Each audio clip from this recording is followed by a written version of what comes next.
To me, it'll be because the Dallas Stars are good enough to win a game against the Edmonton Oilers. But to me, going forward in this hockey game, it's two very good hockey clubs that whoever executes better, whoever gets the bounces or the breaks at the end of the night, and whoever gets the big save at the end of the night will be celebrating a victory. But so I don't see anything resembling that San Jose game because this is a completely different Edmonton Oilers team. This is one of the elite teams in the league. Who has more pressure on them right now? Oh, Dallas. It's got to be Dallas, doesn't it? Well, 100%. They can't afford. I know that they came back from 2 down against Vegas, and Vegas is a very good hockey club. But what are the odds in the same playoff year that you come back from 2 down on home ice twice? It just isn't there. So Dallas has a much more pressure on them in this hockey game. The Oilers right now, you want to split on the road, they got it. They're playing with house money right now. That's why there's an excitement. And Leon talked about it. There's an excitement. I mean, to have a chance to go up 2-0 on Dallas, in Dallas, would be absolutely huge. So there's way more pressure on the Stars. That's why I say the longer this game goes, and if the Dallas Stars are chasing, the stress level will continue to get higher and higher for the Dallas Stars game. Let's go to the Ford Keys to the game, brought to you by Ford, the official partner of the Edmonton Oilers. Built Ford proud. What do you got, Rob? Big saves by Stuart Skinner, especially early, because I would imagine that's when Dallas's best effort will come forward. Continued success with the penalty kill. Do not allow the Dallas Stars to get any momentum in this game or in this series on the power play. And when the Oilers do get the power play tonight, take advantage of it because they're at a premium. Yeah, there's no question. It's almost, Rob, like when it comes to penalties, it's almost, they're called by, like, it's on accidental plays. Like the line is so tight. Dallas, they don't take a lot of penalties, and they play within the whistles. They don't drag you into the crap. And you look at the McDavid double minor, that was an accidental high stick. I didn't like the call in the Bouchard sequence. Nope, that was a bad call. That was a bad call, but it's going to be fun tonight, Rob. Great stuff. It is. Look forward to... Two great teams playing out. I hope it's a replication of the last game because that was a fantastic game to watch. That's our Inside the Game analyst, Rob Brown. Rob Brown will join Reed Wilkins during the end of the roll. First and second intermissions. Jack Michaels is ready to go. He's got the call up next. Game 2, I was going to say the Campbell Conference, the Western Conference Final. The Edmonton Oilers and the Dallas Stars. Game number 2. Jack Michaels with the call. The Oilers up 1-0 in the series. You're listening to Ford Dealers NHL Hockey on the Oilers Radio Network. Hey parents, do you work in downtown Edmonton? Childcare is hard to find, but at Kepler Academy, inside Sun Life Place, we still have some space for children 12 months to 6 years old. Located at 101 23 Hull Street, Kepler Academy Sun Life Place is an award-winning early learning and childcare provider, voted Edmonton's top choice for 4 years in a row. Visit KeplerAcademy.ca. Mention this ad and your registration fees will be waived. There's only one line of trucks that's outsold all others for 58 years. Only one with the available Power Boost hybrid engine on select models that delivers performance and efficiency. It's the truck that all others are measured by. You know the one. Tough this smart can only be called F-150. Right now, lease the 2024 F-150 STX with black appearance package at 2.49% APR for up to 24 months with $4,800 down. That's just $228 bi-weekly. Visit your Alberta Ford store or Ford.ca for details.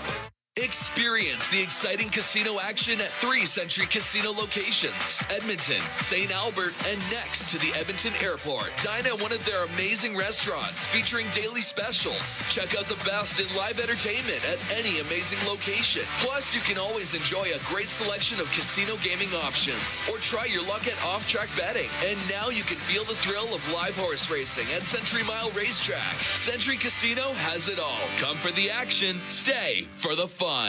And true patriot love in all of us command. With glowing hearts we see thee rise, the true north, strong and free. From far and wide, oh Canada, we stand on guard for thee. God, keep our land glorious and free. Oh, Canada, we stand on guard for thee. Oh, Canada.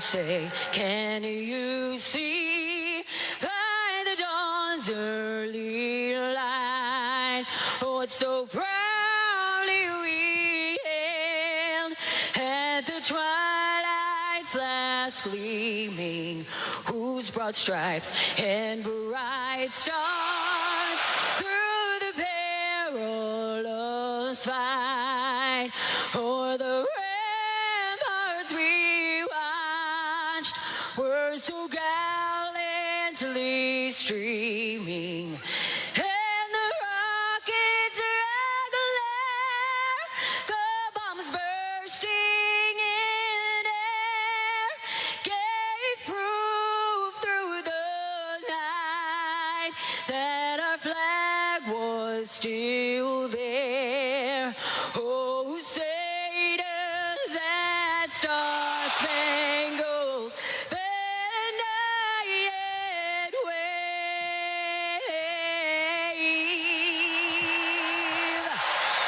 o'er the land of the free and the home of the brave.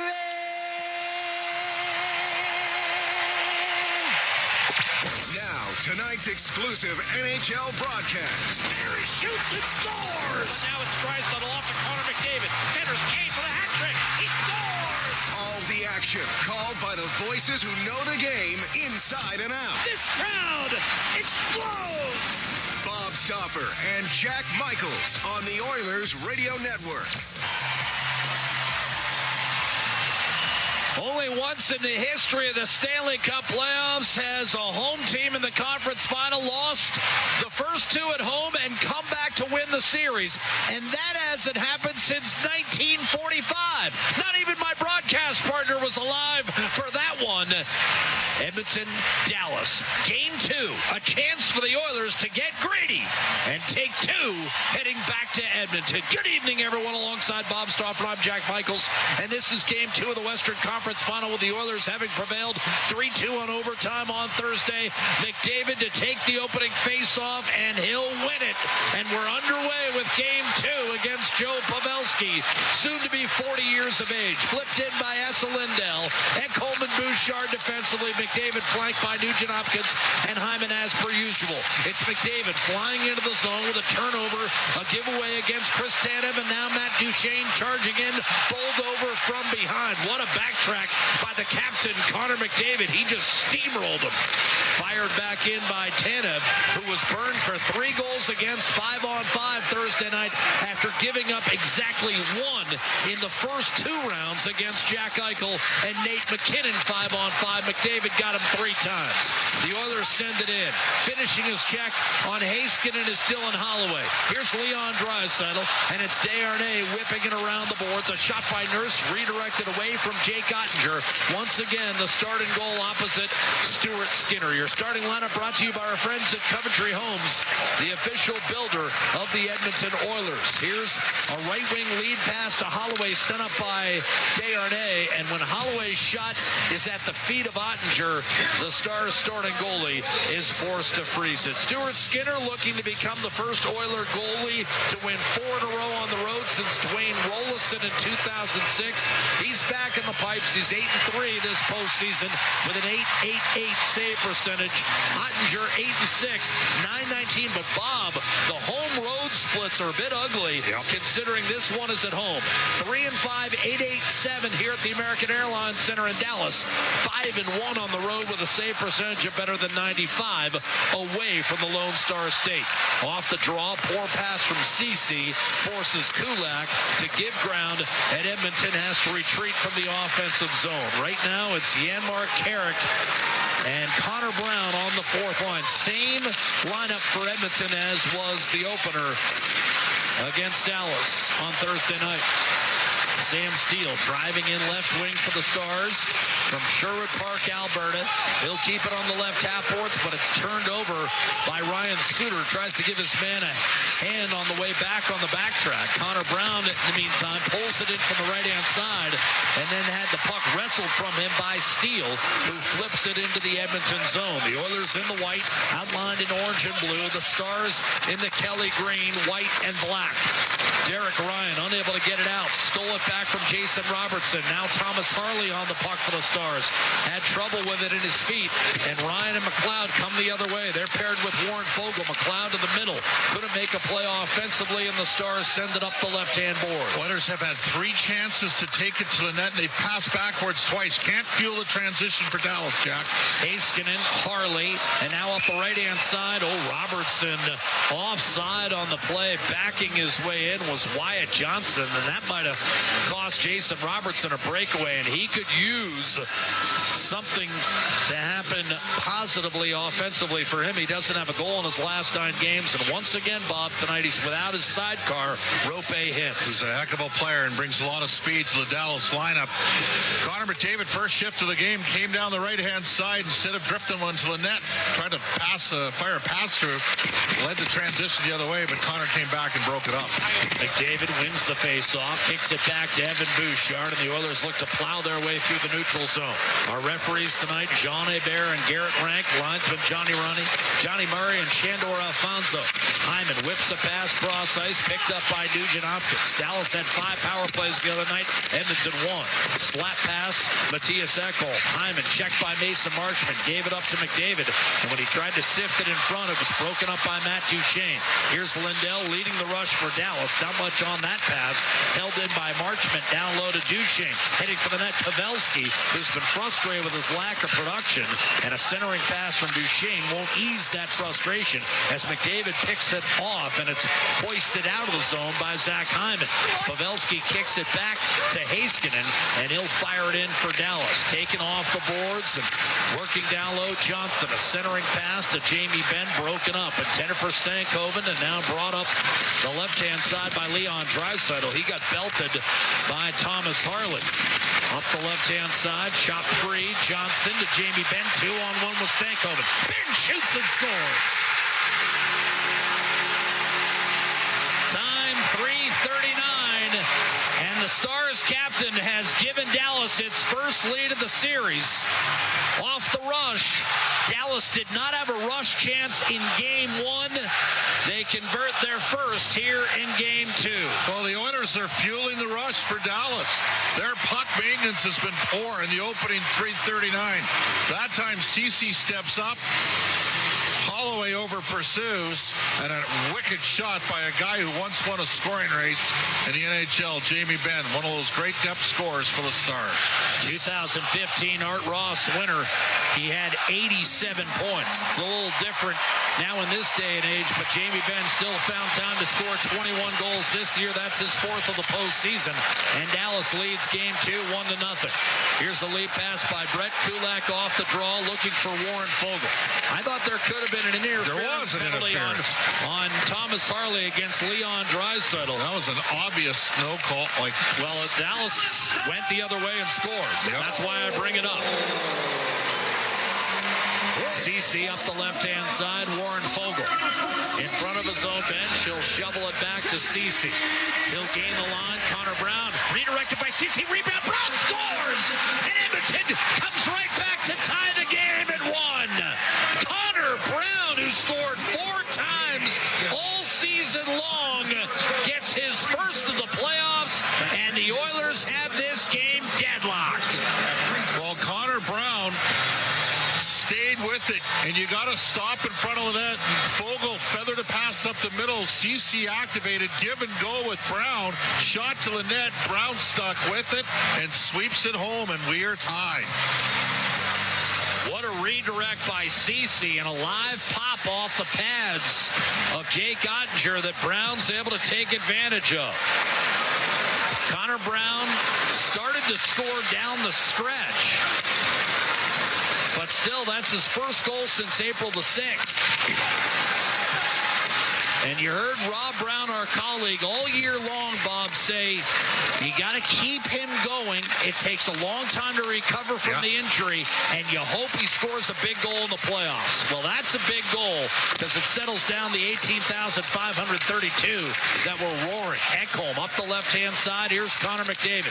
Defending at the line is Chris Tanev, and he breaks up the rush chance. Essa Lindell from center. He'll try to shovel it ahead for Ty Dellandrea. That's the one shift that Dallas made tonight. They sit down Radek Faksa, who had the game-winning goal in Game 7 against Vegas in the first round. And they bring in Dellandrea, who only played he played 42 games this year and scored twice. Took a step back after a pretty decent year last season. Up the right-hand side, Matthias Janmark. Work down low. Out to Desharnais. His shot from the point redirected up on the plexi and taken by Marchment. Ceci and Fogle with the helpers on Brown's first of the postseason and the second Stanley Cup playoff goal of his career. Harley was hurt by a shot in front.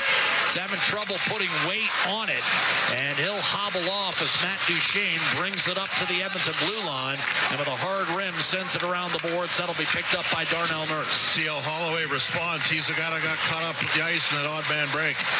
We've played 6 minutes. The game is tied at 1. Dallas has scored on its only shot. Jamie Benn off the rush. Nurse up the left-hand side. Vinny Desharnais. It's spilled in by Evander Kane. Ottinger to play it to the corner. Tanev under control for the Dallas Stars. Eventually worked up the right-hand side. Stankoven tipped it ahead for Wyatt Johnston, who does not have a .5 of his last 6 games. He's another guy Dallas would dearly like to get going.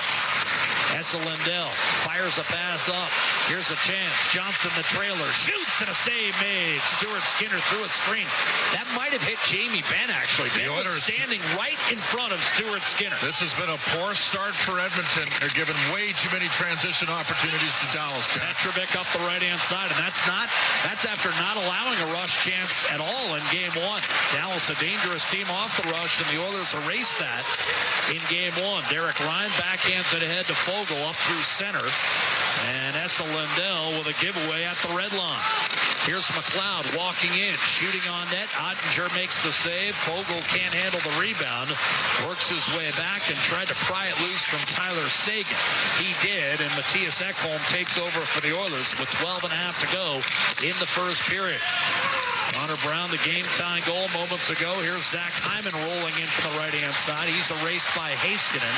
A chip up the left-hand side for Sam Steele. In over the line, pass deflected into the Oiler bench, and that brings us to our first timeout. 12:21 remaining in the first period. Dallas taking an early lead, but the Oilers coming right back. Connor Brown allowed that lead only 44 seconds to breathe. He ties it up, and Game 2 is deadlocked in Big D at the American Airlines Center with a Western Conference Final, Game 2 of the Oilers Radio Network. Portage College graduates are incredibly employable. How does Portage know? 99% of employers surveyed said they would hire a Portage grad.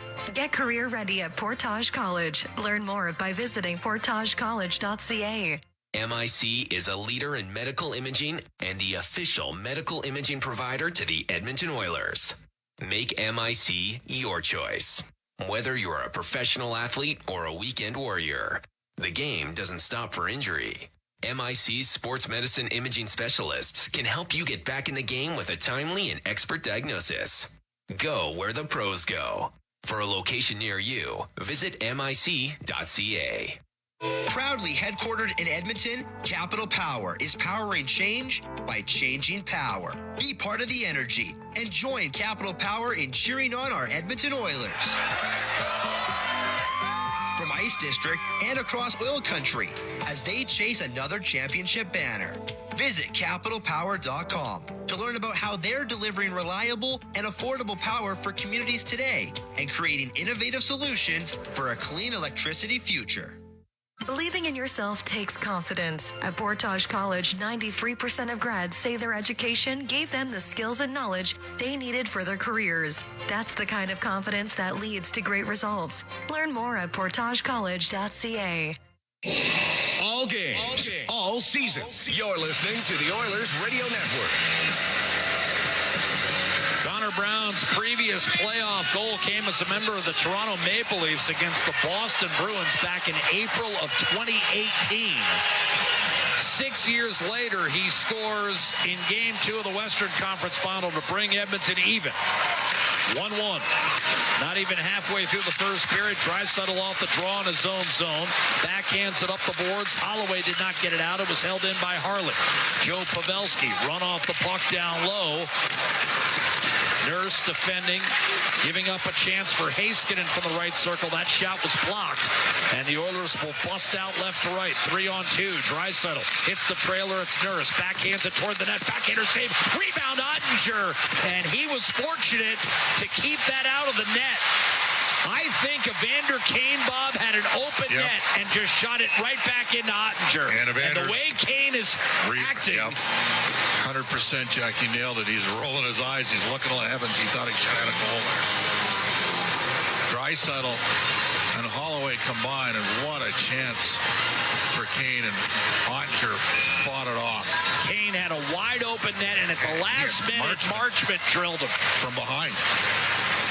Face off right side of Ottinger. McDavid will be waved out of the circle. Here comes Ryan Nugent-Hopkins. Wins the face-off. Hyman twists it back to the point. Bouchard to McDavid as Ekholm sneaks down low. McDavid out in front, a backhander and a glove save made by Jake Ottinger with 11:33 to go in the first period. The Oilers once again out shooting the Stars handily. 6-1 through the first 8.5 minutes, but the one shot by Jamie Benn opened the scoring. That was quickly answered by Connor Brown 44 seconds later. And that's the scouting report on Ottinger, right? He hugs the short side post, go to the far side on him. That's where McDavid did, but he flashed some leather. Nice save. McDavid wins another face-off. Zach Hyman knocked off balance. McDavid pinned along the end boards, nudged it free. Chris Tanev will try to backhand it up the ice. Didn't get it done. Held in, down low, in front, and shot wide. Hyman tried to set up Nugent-Hopkins. Here's Ekholm. Over to Bouchard, right point. His shot deflected in front. Backhander, and somehow Hyman denied by Ottinger. Might have hit the side of the goalpost. Ottinger had the right pad flashing out. Chipping and charging Stankoven. Well, in the last minute or so, Edmonton's had 2 or 3 point-blank looks to take the first lead. Here's Hyman rolling in, shooting wide, short side. Rebound giving way is Janmark for Ekholm. Back down low for McDavid.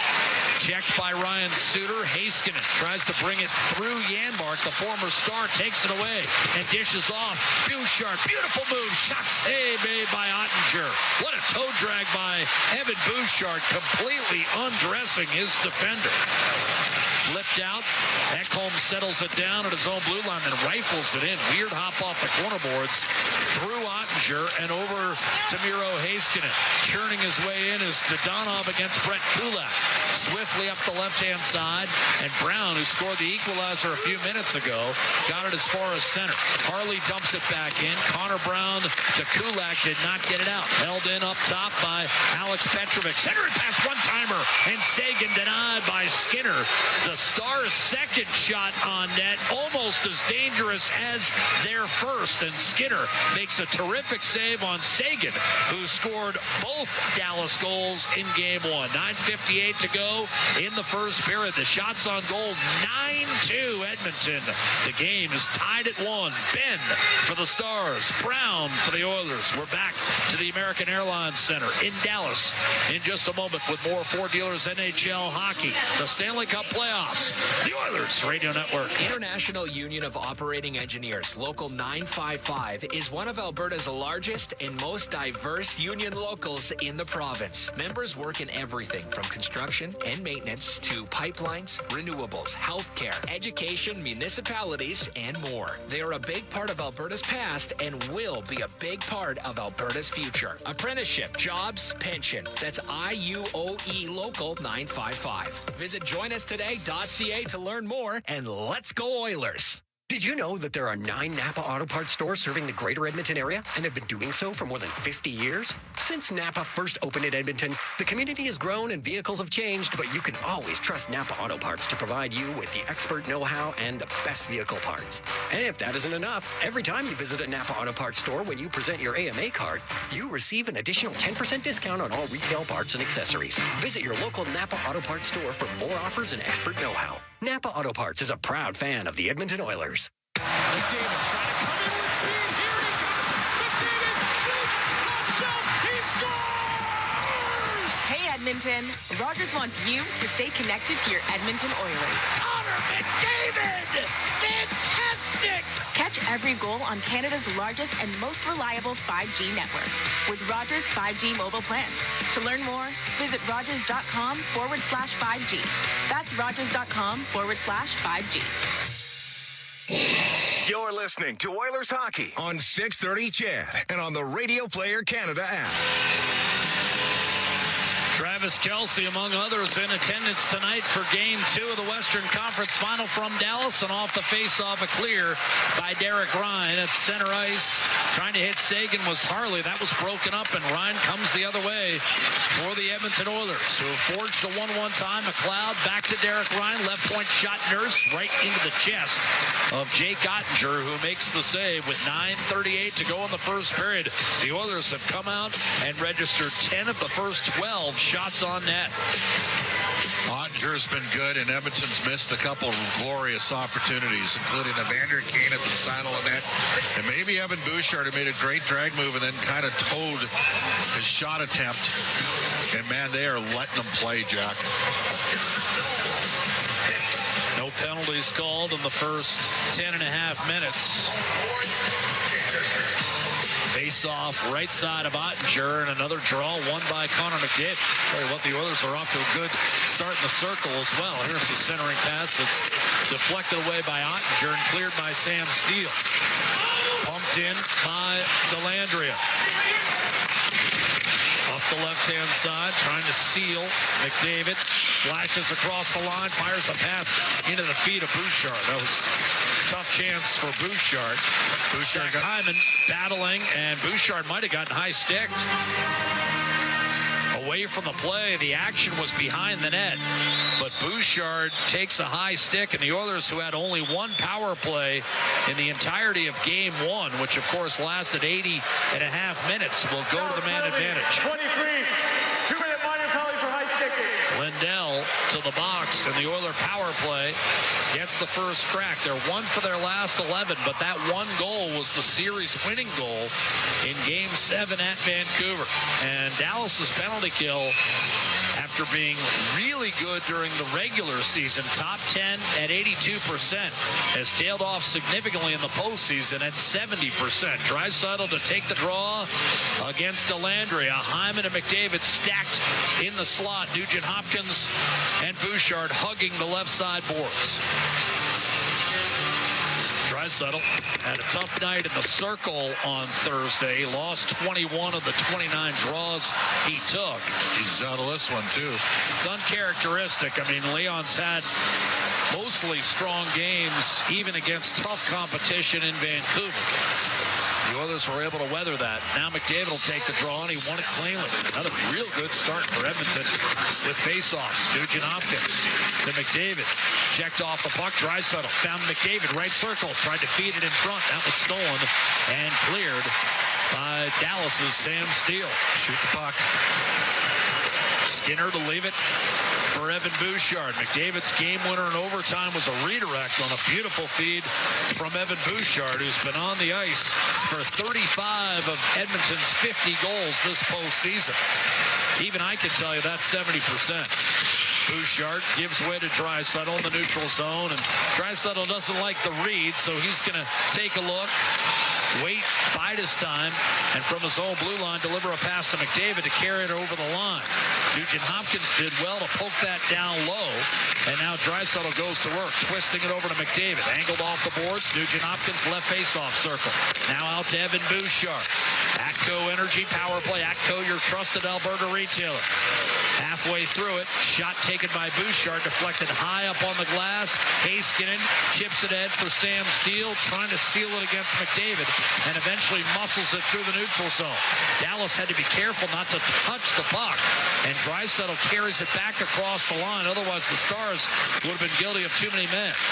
Draisaitl finds Bouchard, opening McDavid. Bouchard, Draisaitl right circle. Checked by Harley, backs off from the top of the circle, snaps it down low. Nugent Hopkins looked inside, didn't find much, rolled up top, gave it back to Draisaitl on the goal line. One-timer Bouchard redirected over the net. Taken off the glass by Zach Hyman, who leads everyone in the Stanley Cup playoffs with 12 goals. Can't make a play. A failed clear by Sagan. And the Oilers given new life on this power play. Final 10 seconds, McDavid cross ice. Swing and a miss by Hyman on a pass that was batted out of midair. McDavid sets it up. Shot Nugent Hopkins. No, he tried to pass off. Draisaitl whipped it back across. Dallas is at full strength. And now the Oilers want to change. McDavid kicks it back to Bouchard. He'll slap it back in. And the Oilers, in fact, will change. Oh, Tanev fell down. I don't know whether he tripped over the puck, but that was all kinds of ugly for Chris Tanev, who's off to a poor start in this series. Up the right-hand side, he'll give it to Wyatt Johnston, who pours in with Stankoven and Ben. But Stankoven could not keep it down low. Evander Kane through the middle of the ice. It's flicked in by Warren Fogle. In on the forecheck, Kane, backhander, save, rebound, another save, Ottinger. McLeod pulled it free and forced it back to the point for Darnell Nurse. He fires, and a glove save made by Ottinger, who's furious with the referee. He is enraged right now, feeling that McLeod was allowed to carve it out of there. But similar to Kane earlier, Bob, I believe at live speed, McLeod shot that right back into Ottinger. 100%. Had an open short side on the play. Now it's a tough play. It was in tight. There was two skaters in front of there for Dallas. Bang, bang, play down low. Edmonton did not get a shot on their power play, Jack. Then they got 3 shots in the next 4 shots in the next 45 seconds at 5-on-5. But good work by McLeod pulling that loose from Ottinger, because he recognized, and he was the only man on the ice to recognize it was still loose. It sounds simple, but when Edmonton's power play goes on one of those 1-for-12 runs, it's usually because they don't shoot enough early. And McDavid passed off an option that just drifted on the net the first 15 seconds, and Hyman there for a rebound. Sam Carrick loses the face-off to the right of Ottinger.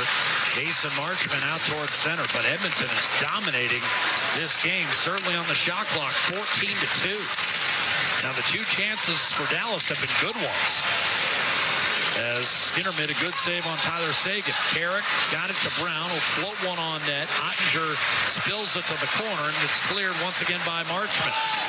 That went through Pavelski. After it is Matt Duchene, but a hand to Kulak by Skinner, freed up to center. Shot back in by Petrovic. He was dashed earlier in this game along with Ryan Suter, Dallas's third pair.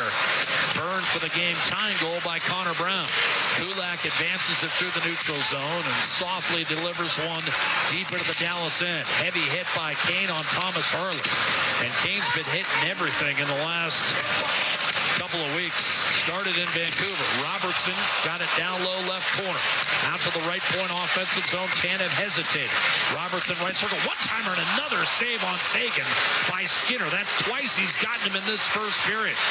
Sagan with 2 good looks in the slot. Crosses to Lindell. One-timer from distance and not much on it.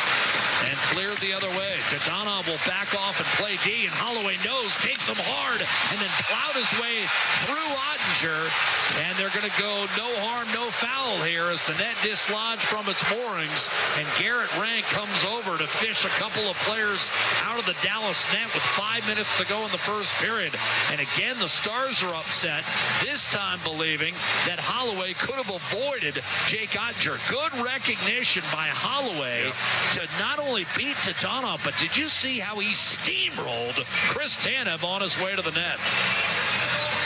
Good save by Stuart Skinner moments ago on Sagan. Second time he stopped him in the slot, and we remain tied at 1. 5 minutes to go, opening period. Game 2 of the Western Conference Final continues in just a moment on the Oilers Radio Network. From the biggest stadiums to the coziest holes in the wall. From house parties to porch hangs to pride celebrations. From your favorite fuzz shop to your local Indian spot. From noodle bars to sports bars to salsa bars. There's a Molson with your name on it. Canadian Ultra XL. Molson. Everyone in. Must be legal drinking age. Straining to find the right home? You're going to love this. For a limited time, get back in the game with a free Oiler Fan Cave basement by Coventry Homes. This playoff package includes a free basement, plus an exclusive Oiler Fan Cave, complete with their signature customizable designs and top shelf finishes at no additional cost. Because flexibility is within reach. Coventry Homes, the official builder of the Edmonton Oilers. Think you can't go back to school because you have a family or a full-time job? Yes, you can. Northern Lakes College provides a supported distance learning environment, offering a guided learning setting that supports you to succeed and provides the flexibility to suit your lifestyle. Explore programs in academic upgrading, business, health, human services, resource technology, university studies, and more, including a wide range of courses available through continuing education. The education you want, the flexibility you deserve. NorthernLakesCollege.ca. Listen on air, online, and on the Radio Player Canada app. This is the Oilers Radio Network. In Game 1 of the Western Conference Final, Tyler Seguin became the 7th player in NHL history to score in a conference semi as a teenager and then again as a player in his 30s. And he's had 2 more good looks tonight in Game 2. Skinner has stopped them both 1-1 as we bring you back for the face-off in the Dallas zone. McDavid lost it, and Dallas looks to turn it up the left-hand side. Dellandrea could not get it done. Here's McDavid down low. Dallas off that timeout. Puck went off an official, and that allowed Tanev a scoop to center. Flip back in. Ekholm again. Tanev lost his balance. We're live in our Legacy Heating and Cooling broadcast booth, Dallas's American Airlines Center. Skinner wanted an icing call, doesn't get it done. Ekholm will backhand it up the right-hand side. Bouchard ahead for Zach Hyman. Cut off by the Stars, but Suter did not get it out. And McDavid against Suter. Ran out of real estate behind the net. Suter is able to fork it back through the middle. Craig Smith lost the handle, and a matchup that didn't seem to be in favor of the Stars will be changed. Here's Heiskanen wiring one high and wide down the left-hand side, held in by Wyatt Johnston. Down low in the right-hand corner. Here's an opening for Heiskanen. Puck took a weird hop off the stanchion, centering past Jamie Benn, intercepted and cleared by Warren Fogle. That's going to be gathered by Suter back in his own zone for Dallas. Now Miro Heiskanen looks up ice, guided back in by Stankoven. Nurse will send one up the boards for McLeod through the wickets, and a second time, this one intercepted and rifled back in by Warren Fogle. 3.5 to go in the first period. It's Dallas 1, Edmonton 1. Here in the Western Conference Final, Game 2. The Oilers won Game 1 on Thursday night, 3-2 in double overtime. McDavid with a game winner. Stankoven chips it in. Mason Marchment won a battle, centering pass. Good coverage in front by Darnell Nurse. That allows Connor Brown to streak up the right-hand side. Brown to Nurse. He fanned on a centering pass, then regained in the right-hand corner. Playing in front of his parents tonight. Cleared up the left-hand side to Mason Marchment. Richard and Kathy in the house. Marchment shooting it in around the boards, and Joe Pavelski on the puck for Dallas. They'll put it behind the net, and after it is Dylan Holloway. Battling in the corner. Puck once again comes free. Sam Carrick in the midst of that. Holloway is able to brush it out, and Matthias Janmark from center ice will dump it in. Janmark was on the 2020 Dallas team that lost to Tampa in 6 games in the bubble in the Stanley Cup Final. Marchment up the right-hand side. Holloway will gather it back in his own end. Third appearance in 5 years in the conference final for Dallas. Second in 3 for Edmonton. Chipped in by Heiskanen.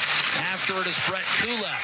Tried to nudge it up the left-hand side. Could not do it. Leon Draisaitl, for the first time in his career, only 7 wins away from the Stanley Cup.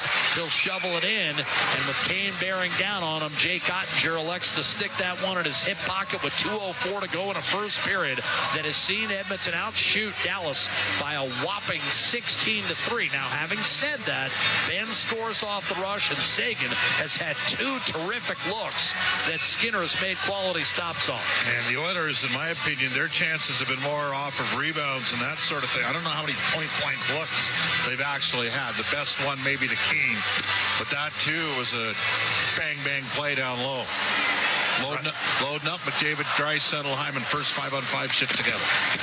Face-off win.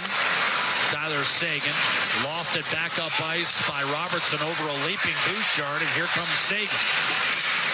Weaving his way in. Sagan, a couple of multi-goal games in his last 5 after having 2 in his first 123 Stanley Cup playoff games. So he's hot. McDavid, beautiful no-look feed for Hyman across the line, left circle. Offensive zone, you've got Draisaitl. Shrugging off one check, Bouchard slapped it down low. McDavid held up, couldn't get to that puck. Ekholm does behind the net. Sagan elected to play it up the right-hand side for Dellandrea, and his backhand toss intended for Craig Smith broken up, and the Oilers have numbers coming over the line. Draisaitl right circle, feathers it. Bouchard just out of the reach of both Hyman and McDavid, and now it'll be the Stars with 1:10 to go. Dellandrea hits the line, shoots, and that guided out of play by Stuart Skinner. Dellandrea is a guy that at times gets on the score sheet in the clutch. He's got 4 Stanley Cup playoff goals in 20 games played, and that one ticked high up on the blocker of Stuart Skinner. If you're an Oilers partisan, there's a couple things that are concerning you here. You're out shooting them 16-4, and yet we got a 1-1 game, and you've had a power play. You know they're going to be at a premium. Important D-zone draw here, Jack, for looks like McLeod's going to take it. 52% playoffs. Had a good playoff in that regard. And digs in hard on this one. The faceoff comes free, and it is going to be a win for McLeod. Brett Kulak sends it up the left-hand side, and it's going to be an icing call. So you win the faceoff, Bob. And I know you pointed out at times over the last few games, the Oilers have technically won some draws and then lost them because the opposing team has gotten possession, or the Oilers have either failed to clear it or taken an icing call when they didn't need to. Puck management. This time on his strong side, Derek Ryan against Jamie Benn, and the Stars captain won it cleanly. Harley, one-timer ripped wide by Heiskanen, and a blast fired well wide of the mark from the opposite side by Johnston. Wristed back in by Heiskanen with 45 seconds to go in the period, and Harley failed to hold the zone. He scored 15 goals from the back end this year for Dallas. Heiskanen chopped it loose for Johnston, could not get it to Jamie Benn. Sent up the ice by Kulak, intercepted center ice Heiskanen, tried to pitchfork it down the middle for Stankoven, following up Johnston and a quick shot, and that was forced wide. I think Kulak got a stick in there. Another chance. Johnston toe dragged to the middle and never got a shot away. Harley will power it down low. Stars with pressure here late in the period. 13 seconds. Quick shot. Stankoven and an acrobatic save made by Skinner, who didn't even have his feet set. Here's Suter backhanding it toward the net, and that floater grabbed by Skinner. The whistle goes with 2.8 on the clock, and Skinner stopping Stankoven despite not nearly being in what he would call ideal position to make that save. Oh, great play by Stankoven, and Skinner sold out and exploded to get the blocker up to make the save there, but that sequence can't happen. Ryan McLeod and Derek Ryan both had puck possession. They got to get the puck out of the zone. Important draw here. 3 seconds left in the period for Leon Draisaitl. Oilers have 4 players stacked in the paint. Pavelski against Draisaitl won it cleanly and running the for the opening 20 minutes. Edmonton has to settle for a 1-1 tie despite out-shooting Dallas by a healthy margin. But as we talked about, the Stars had some sneaky good chances in that period.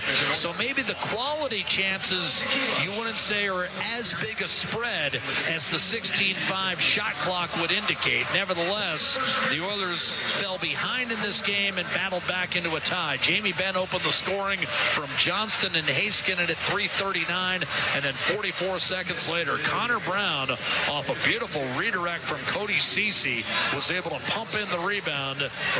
Vogel the second assist, and Connor Brown has tied this game. And we're now joined by Cody Ceci in just a few minutes. But Bob, another quality period on the road turned in by Edmonton. Oh, excellent first period. Too many chances against off the rush in the first 6 minutes. They settled down a bit, played a simple north-south game, got their feet moving, created lots of opportunities. Probably should be up after one. Jake Ottinger, a couple of quality saves, point blank on Kane, McLeod, and McDavid right off the top of my head. And again, Skinner, two quality saves on good looks for Tyler Seguin. And now we're joined by Cody Ceci. Cody, what did you read on the scoring play that tied the game? You jumped into the seam and looked like you got a good redirect. Yeah, it started with Fogs. I think he saw me joining up in the play, and then me and Brownie went down kind of 2-on-2. Just kind of a shot tip, and he came over top and had a good look. Cody, these guys are an excellent rush team. You guys really did a great job limiting that in game one. First 6 minutes, though, you kind of fed it a bit in the O-zone with some turnovers. Obviously, concerted effort to do a better job managing the puck as the period wore on. Yeah, for sure. That's something we're going to talk about here in their zone and the neutral zone. So they're coming quick. They're turning it up quick, so we got to be ready. Cody, thanks for the time. All right, thank you. That's Cody Ceci with an assist on the Connor Brown goal. That's his 13th career postseason assist in 78 games, and Ceci came within a goalpost of advancing to the Stanley Cup Final in 2017 as a member of the Ottawa Senators, and now the Oilers 3 wins away from going to their first Stanley Cup Final since 2006. Well, Connor McDavid was flying. I didn't think he was particularly sharp, though, with the puck, Jack, and that probably bodes well for Edmonton. You still listen to Connor McDavid. He's going to keep going. Jack, the ice today at the morning skate appeared to be sticking a bit, and that's, you know, my theory when you're playing. Not all the ice is like the Bell Center in Montreal, which the players voted number 1, or Rogers Place in Edmonton, which was voted number 2. I mean, we are in hot, humid conditions down here in Dallas, Texas. I think you need to put pucks to the net on the power play. I don't think you need to worry about trying to execute 6 or 7 passes. It's just, and the Oilers had a chance right off of a face-off win on the power play to take it to the net in the first 5 or 6 seconds. And I think there's going to, you got to keep putting shots on goal. Good period for Ottinger and a sneaky good period from Stuart Skinner. After that, you know, the first shot goes in, he made 3 or 4 other really good saves. 2 off Seguin, 1 off Stankoven. We're tied at 1 after 1. The Oilers are up 1-0 in this series, and that was a good, pretty good overall period for Edmonton. Shots are 16-5. The Oilers through 20 minutes. Edmonton playing another tight one. 9 of their last 10 games have been decided by 1 goal, and the Oilers have won 6 of them, including the vital Game 7 on Monday night in Vancouver. Now it's a Saturday night in the Lone Star State. Game 2 of the Western Conference Final. Ben for the Stars, Brown for the Oilers, and it's 1-1 through 20. They've taken a shot away from Dallas. I believe that Stankoven shot might have hit some traffic before it actually ever reached Stuart Skinner. So 16-4 officially in the opening 20. Reed Wilkins and Rob Brown waiting patiently on the other side as you're listening to Four Dealers NHL Hockey live from Dallas, the Oilers Radio Network.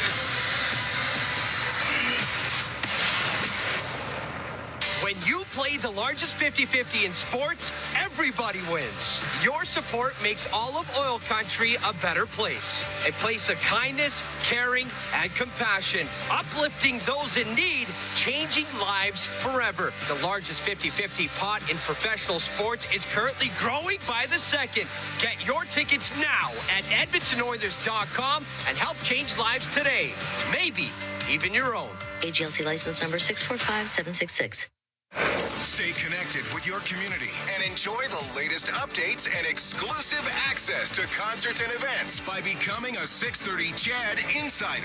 Don't miss out on a single moment. Sign up now at 630ched.com. And click on CHED Insider Newsletter to become a vital part of Edmonton's premier news and talk community. 630 CHED, Edmonton's news, today's talk. Where Edmonton stays informed and entertained. Today and every day. At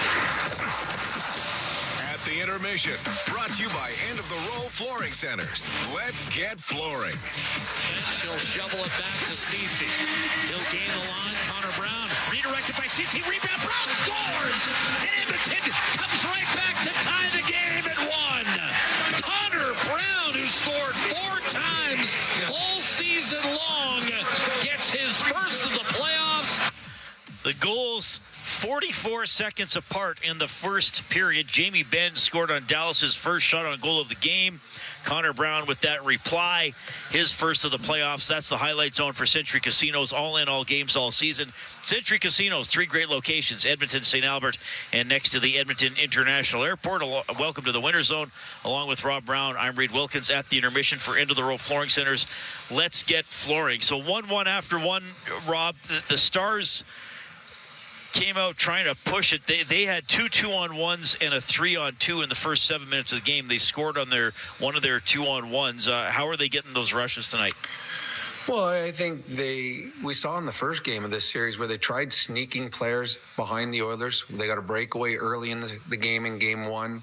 They're leaving the zone a little early if they see there's a chance to jump out. Remember, this is a team that's deep up front.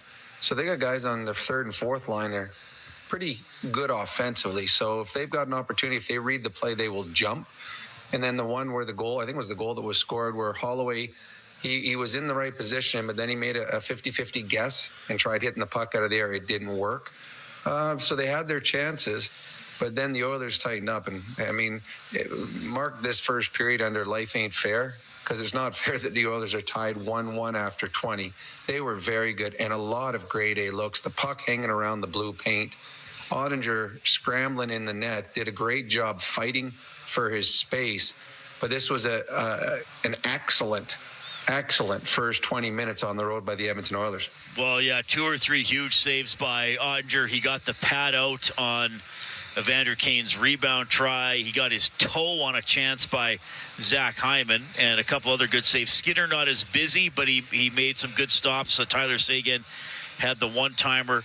And, it's interesting, Rob, Edmonton definitely carried the play. The shot's now 16-4. But Dallas did have their chances, including a little flurry right at the end. Well, Dallas pushed at the end, and they had their best players on the ice and then created. What we've seen in this, I guess now 4 periods, five and a half periods, is both teams, if you make a mistake, they will jump on you. If you turn the puck over, doesn't even have to be a blatant, horrible turnover, but just don't get it to where you want it to go. Both teams are very quick at making that into a scoring chance quickly. And what we saw at the end of the period, the others had a couple chances where they just kind of bounced off their stick and didn't get it where they wanted it to go. And quickly back came the Dallas Stars. So the one thing that you've got to do when you play Dallas is take advantage of their number 6 defenseman. And on that goal that Connor Brown scored, how do you say, is it Petrovic? On the back end? Yes. Yeah, so he got looking. Connor Brown threw the puck in front. Petrovic got looking. And he played 16 minutes last game, Petrovic did, because of the overtimes. He doesn't play a whole lot. That was a big mistake by him, because Dallas Stars, they're still announcing the goal that Ben scored when the Oilers came back and scored. So that was a big mistake. But yeah, both teams pounce on mistakes. And if you make a mistake, he better recover quickly. And we saw that once tonight where Connor McDavid made the mistake in the offensive zone.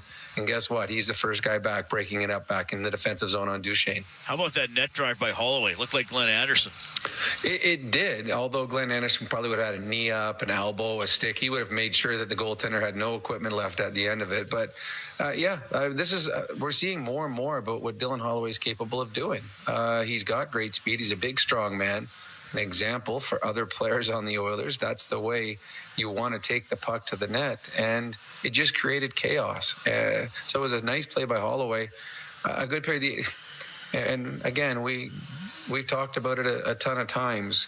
when a team dominates and isn't rewarded, there's always a little bit of fear going into the next period, because the Oilers should be up in this game. This was a period that they were the better team by a long margin.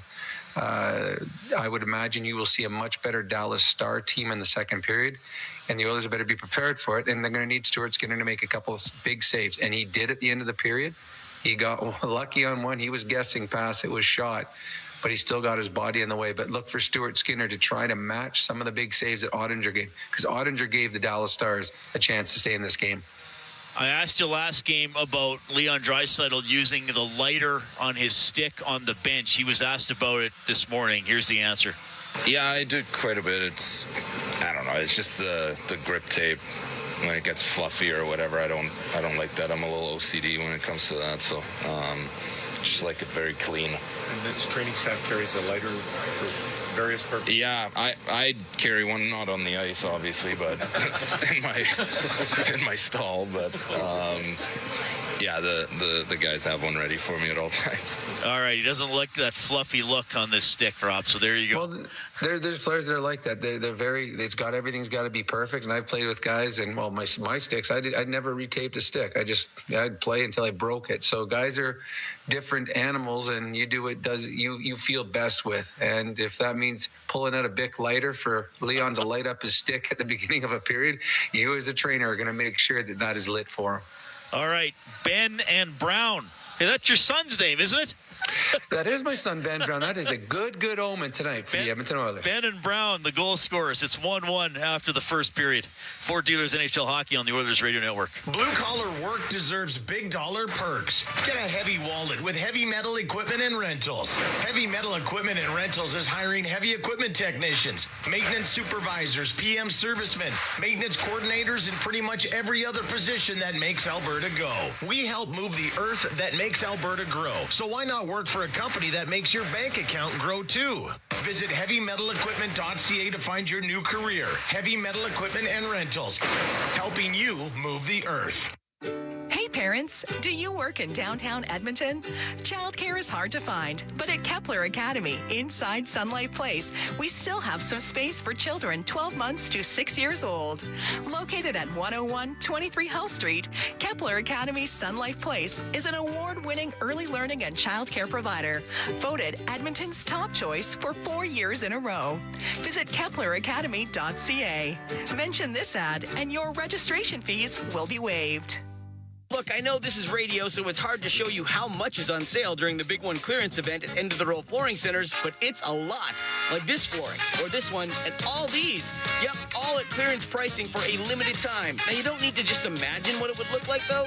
You can use our visualizer at endoftheroll.com to upload a picture of your room to see the flooring in your actual home. Try it. Find something you love, then get a great deal on it at the Big One clearance event on now at End of the Roll Flooring Centers.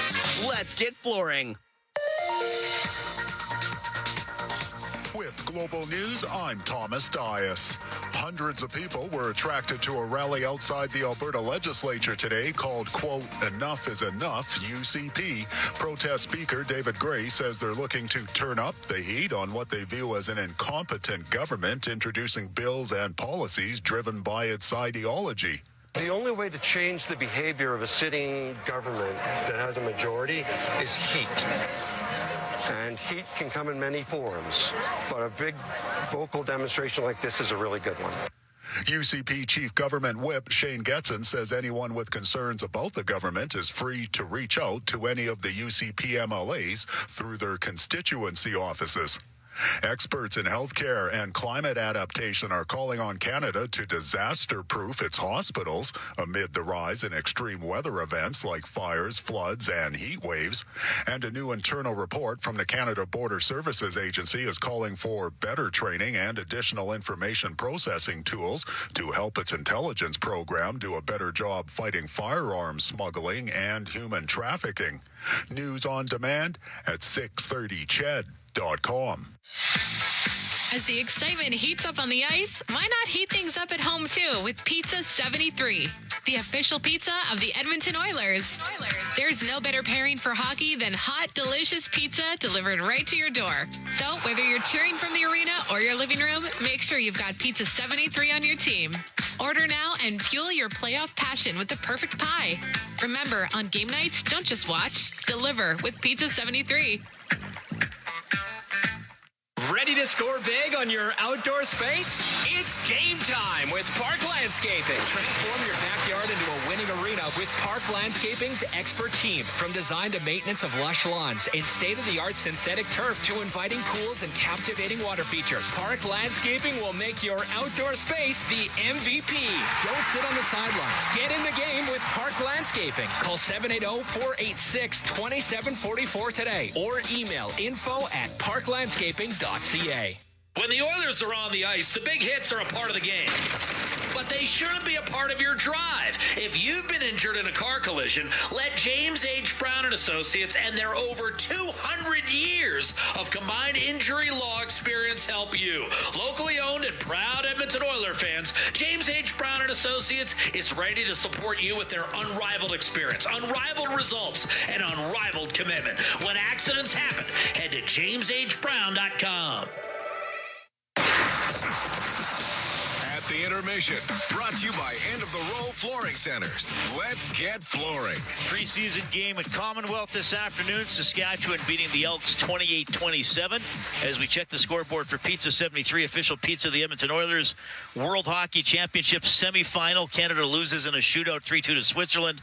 They'll play Sweden for bronze. Memorial Cup, London beats Drummondville 4-0.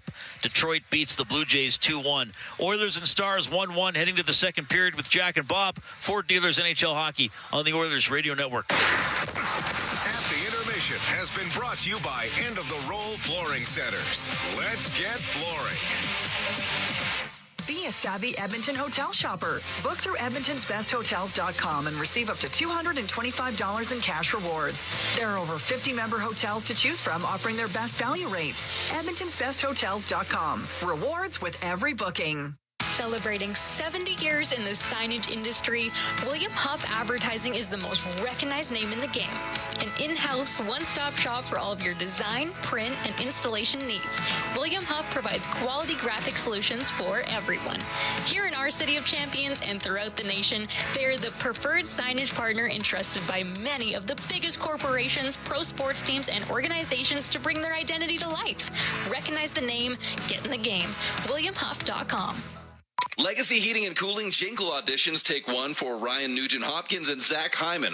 Are you ready, guys? We were born ready. Heck yes, Nuge. Drop the beat. Call Legacy. Call Legacy. We freaking killed it, Nuge. That's what I'm talking about, Zachary Martin Hyman. Nice guys. We're going to sell a lot of air conditioners. Hey, doesn't Legacy offer no payments and no interest for a year on those? Yeah, well, thanks for the assist on the copy points there, Nuge. It's just what I do. Legacy Heating and Cooling. Be a savvy Edmonton hotel shopper. Book through Edmonton'sBestHotels.com and receive up to $225 in cash rewards. There are over 50 member hotels to choose from offering their best value rates. Edmonton'sBestHotels.com. Rewards with every booking. We return to Dallas, and the American Airlines Center shot 16-4 through the opening 20 minutes. Jamie Benn, though, opened the scoring for Dallas. With one of those four shots, Edmonton came roaring back 44 seconds later, and the line that accounted for the game-tying goal is on the ice to start the second period. Carrick, Janmark, and Connor Brown, and off the face-off, it's sent in deep into the Dallas zone. Stars Mason Marchman with a good play to avoid icing as he lunged for a puck that was behind him down the left wing and deflected it in the waiting arms of Stuart Skinner. There'll be a face-off in the Edmonton zone. 14 seconds in this second period. Ceci and Fogle with the helpers on the Connor Brown goal. His first in the playoffs in 6 years and the fifth that he scored this season. You include his 4 in the regular campaign. Off the draw, sent up the left-hand side.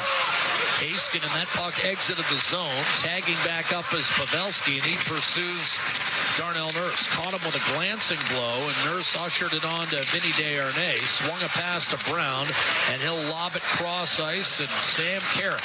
Little change of pace and a good move on Haskin, but coming over to help out was Thomas Harley to extract the puck. Evander Kane will keep Dallas bottled up, however.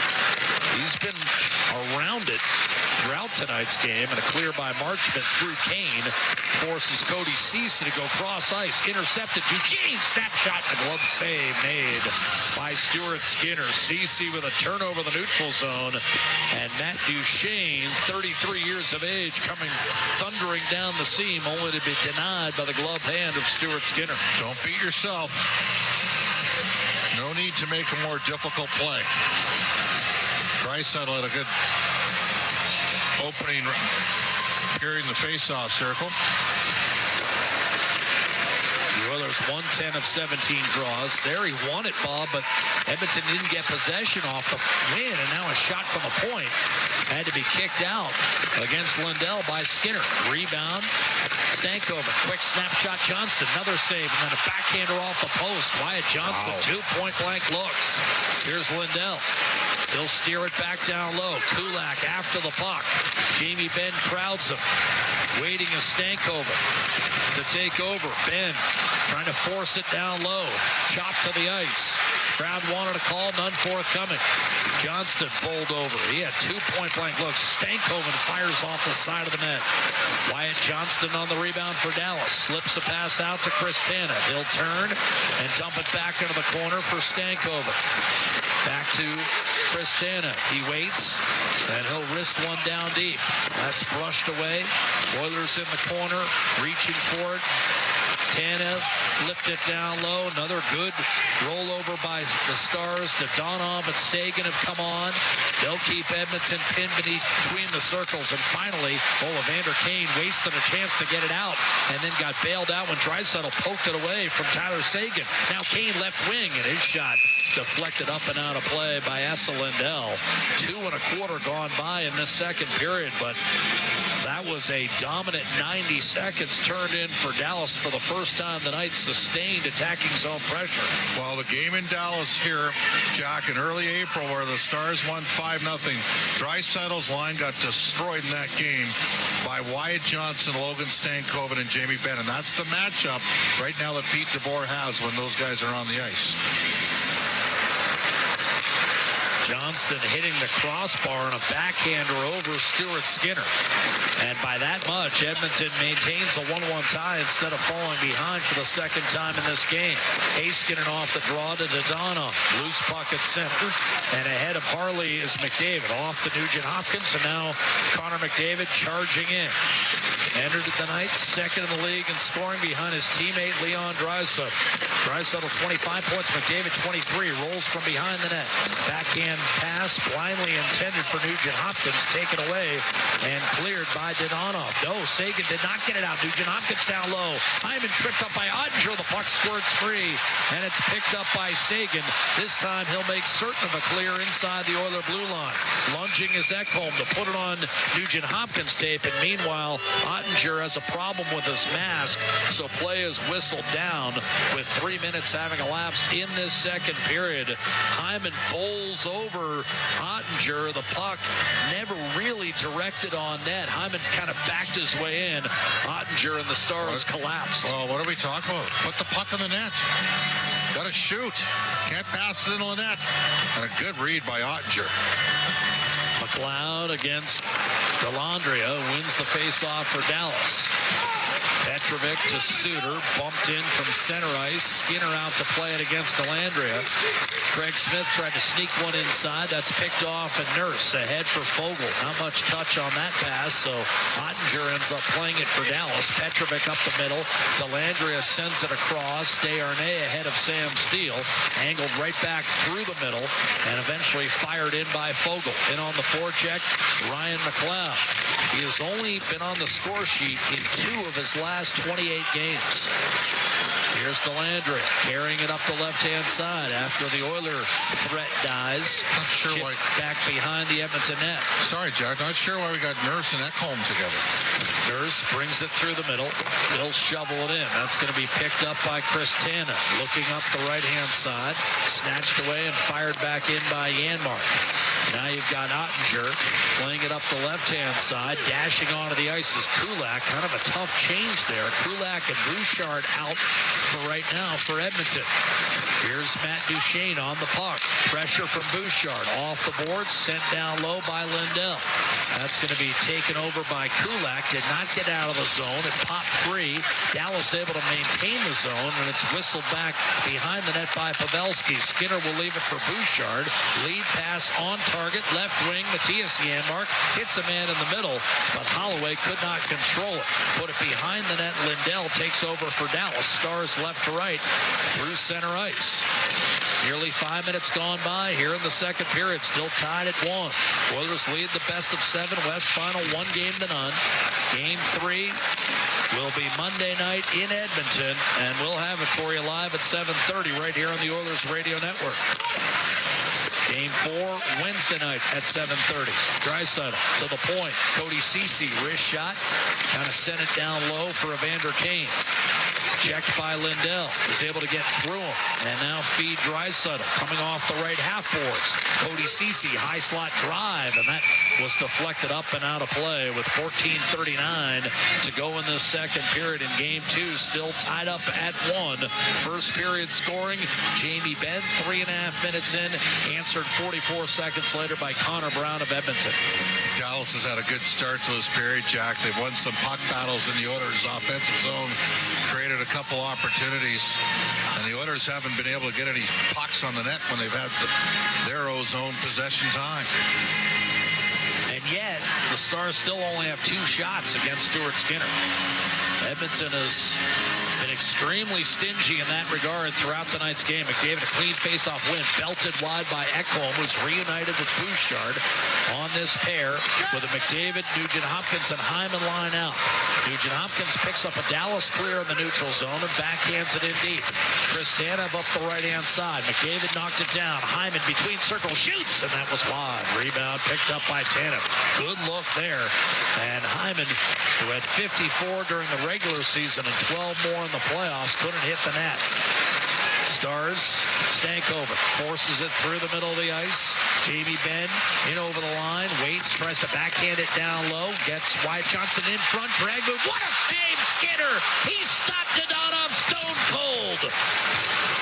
Dadonov tried to drag it through him, and Skinner was having none of it. Ekholm took it away from Wyatt Johnston and forced it back through the middle. Shot in by Petrovic. Bouchard a little casual with that clearing attempt. Robertson to Dadonov. He'll send it back down low. Robertson breaking loose. Right circle. Looking, dishing, firing Petrovic. And that stop was made by Stuart Skinner. Petrovic, or rather Petrovic, as he likes to be known now. He switched twice. Last goal, April of 2018. Here's an outlet after an Edmonton clear. Sagan to Dadonov. Stutter stepping his way in from the right-hand side. Sharp angle shot. Saves Skinner. Rebound loose under the prostrate Tyler Sagan. And then Robertson tried to pluck it out from underneath his fallen teammate and create a scoring chance. Skinner's got the puck. 13:08 left in the second period. Got a penalty to Edmonton. It's at least 2 and possibly 4. Referees Jean Hebert and Garrett Rank will confer here before making the call. We'll send you to break with the penalty call. There's a lengthy discussion here, and we're going to have to bail. We'll sort it out and come back. No, Jean Hebert's got it for you. Come on, John. 25, minor penalty interference. It's interference against Darnell Nurse. First power play of the game for Dallas on deck. This is Ford Dealers NHL Hockey with Game 2 tied at 1 on the Oilers Radio Network. The Brick and the Edmonton Oilers both started right here in Edmonton back in the 70s. And we know nothing is more exciting than playoff hockey. We're next to you in the stands, painted blue and orange, cheering our hearts out. And when we're not there, we're in our stores, making sure you have everything you need to cheer them on in your home. We're proud of this city and its rich sports history. The Brick, supporting the Edmonton Oilers and fans right from the beginning. Let's go, Oilers. Live sky high with remarkable units for rent and for sale at Sky Signature Suites. Currently offering amazing incentives on 1- and 2-bedroom rentals featuring designer finishes, resort-like amenities, and breathtaking views. All of this and more within the heart of Ice District, Edmonton's best address for shopping, dining, entertainment, and fun. Visit SkySignatureSuites.com and make your home high above the ordinary. Athletes know that to advance your career, you've got to be part of a winning team. So, what about you? Are you working for a winning team? Well, here's your chance to do just that. Brandt is a strong and stable industry leader with career opportunities across Canada. We have hundreds of positions available right now, from parts, sales, positioning technology, heavy-duty mechanics, and more. Be a part of a winning team. Earn your stripes by joining Brandt today. Find out more at BrandtJobs.com.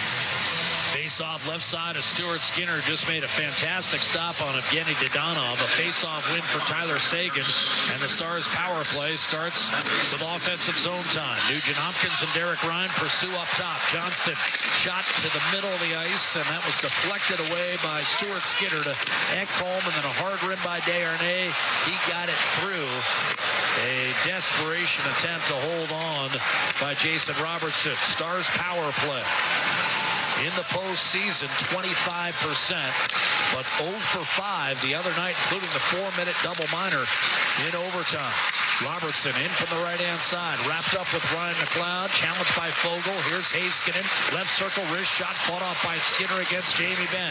Rebound to McLeod, takes a peek, turns, launches it down the middle, batted down by Benn. Shot deflected, came back to Benn, swing and a miss by Robertson.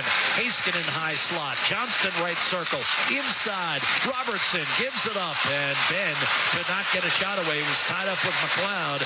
He and Fogle come up ice. Ryan McLeod, a long shot that's guided to the corner by Ottinger.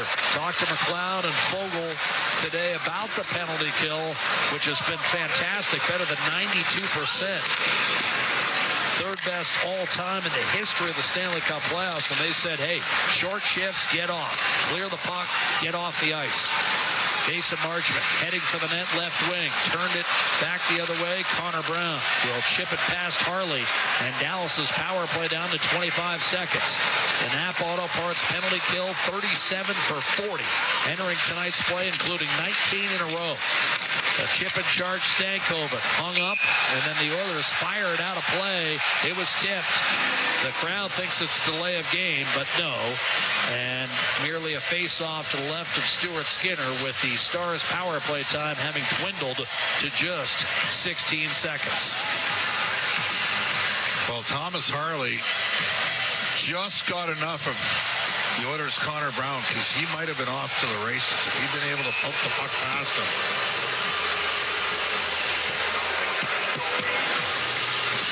Dallas didn't protest. Marchment got over late and stuck that stick in on Connor Brown. Pavelski against Leon Draisaitl on the PK. He's out with Nugent Hopkins. Nurse poised to come out. Draisaitl won the face-off. Kulak did not get it out, however.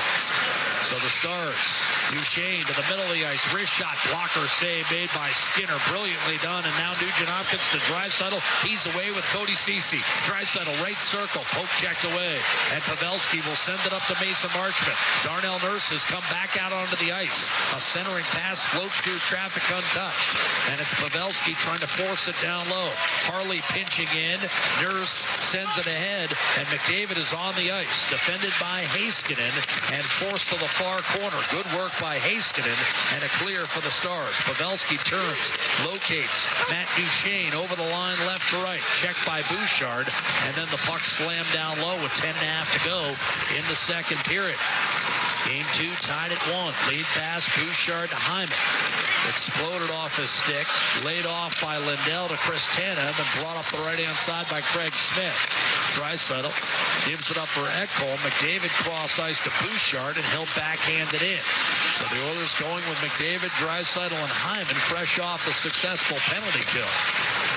20 in a row right now for Edmonton. Evander Kane has come onto the ice to replace Draisaitl. He'll send it in deep.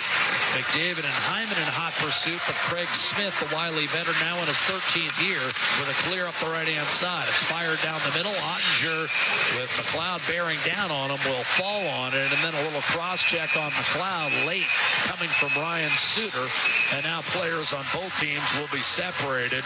Petrovic in the mix there with Zach Hyman. Alex Petrovic, an unlikely note for him. He is one of the two combatants that fought 3 times in the same game. It's only happened 6 times in NHL history.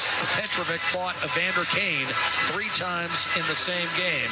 And as much as Bob would like to pretend it's far too frequent, it's only happened 5 other times. That's crazy, and he took a couple bombs.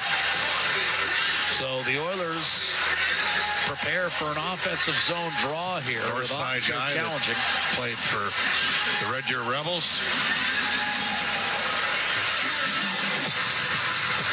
Sean Hebert asking for clarification. McLeod set to take this draw between Kane and Holloway. Oilers with just 1 shot on goal, Jack, in the first 10 minutes of this period. At least we think there's 1 shot on goal. McLeod wins the face-off. Rush back. Darnell Nurse, sharp angle shot. Gloved by Ottinger. There's 2. And with 9:50 to go, a face-off to the right of the Dallas goal. And now with Ottinger having controlled a shot from his own zone, we can take the timeout. The Oilers have been outshot 6-2 in the second period, but no damage inflicted on either side. And we return to the American Airlines Center, a cavernous facility holding more than 18,500 for hockey, and home to Game 2 of the West Final, right here, the Oilers Radio Network.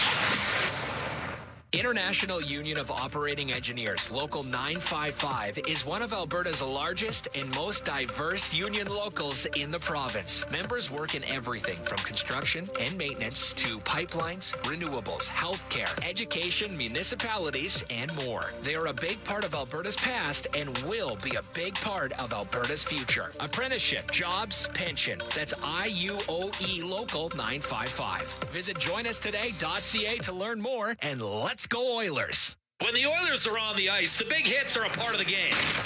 But they shouldn't be a part of your drive. If you've been injured in a car collision, let James H. Brown & Associates and their over 200 years of combined injury law experience help you. Locally owned and proud Edmonton Oiler fans, James H. Brown & Associates is ready to support you with their unrivaled experience, unrivaled results, and unrivaled commitment. When accidents happen, head to jameshbrown.com. Look, I know this is radio, so it's hard to show you how much is on sale during the Big One clearance event at End of the Roll Flooring Centers, but it's a lot. Like this flooring, or this one, and all these.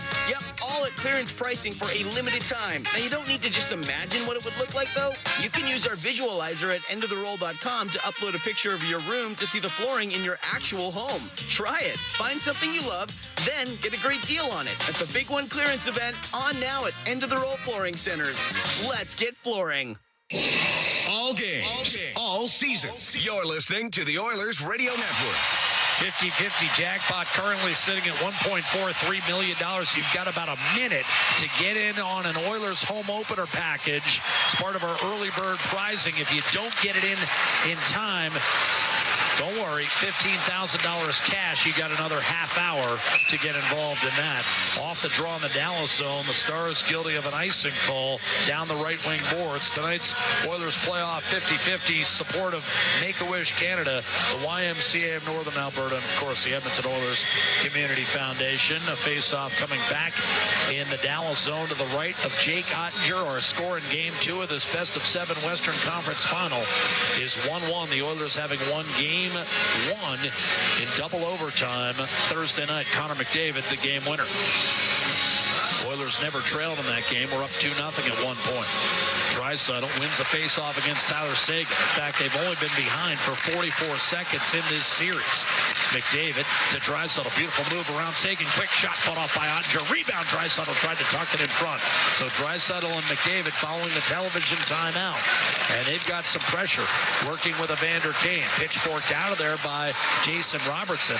And I think that's a reward for Kane being around it for much of tonight's game, at least in the first 30 minutes. Kane will give it up. McDavid Bouchard, that pass was off target from Connor McDavid, and we've seen that on 4 or 5 occasions tonight. Bouchard couldn't pull the trigger. A hard hit on Wyatt Johnston by Kane, and he's able to muscle it ahead for McDavid, who skates into it, grabs the puck on his backhand. Beautiful look, and that time the pass on target, but Kane could not get the shot away. Double teamed by Suter and Jamie Benn. Just a little off in the twitch there. Heiskanen at center ice. Well, that time, McDavid, a beautiful feed. Kane couldn't pull the trigger. Here's Jamie Benn hustling in from the right-hand side, tripped up by Ekholm. Now Stankoven was blasted by Desharnais, who might have caught him with an elbow. It went undetected. Stankoven back on it. Came back into Desharnais, and then he got freight trained by Jamie Benn. The captain stepping up for the smaller Stankoven, and now Foegele is able to pry it loose from Stankoven, and he'll shoot it in from center ice. Deflected high into the far corner, and a late offside call will be whistled against Edmonton with 8:11 to go in the second period. And game 2 of this West Final tied at 1. Yeah, Desharnais did catch Stankoven with an elbow, but when you're 6'7" and playing a guy a foot shorter, that's going to happen occasionally. Yep. No harm, no foul, and then Ben does what Ben does. Comes in and plays a bully game, and I say that in the most affectionate fashion. I mean, he's been a terrific player for a long time. Oilers have a record of 22-3 in Stanley Cup playoff series when they get game 1. 22-3. And they're 14-1 when they go up 2-0 in a best-of-7. You only lost 2017 off the draw. Sam Carrick gives it up. Brown, his shot on net, and a save made by Ottinger, who held it just long enough. Right off the neutral zone face-off, Carrick and Brown able to create. And quite frankly, if Carrick's pass is a little more on target, the scoring chance might have even been better. I might argue to you that Carrick's just got to put the puck in the net. He's already got Janmark in front of a goal there. Oilers with a good look. Connor Brown, good work just to get it on net. And now another face-off to Ottinger's right-hand side. That fourth line has been good tonight.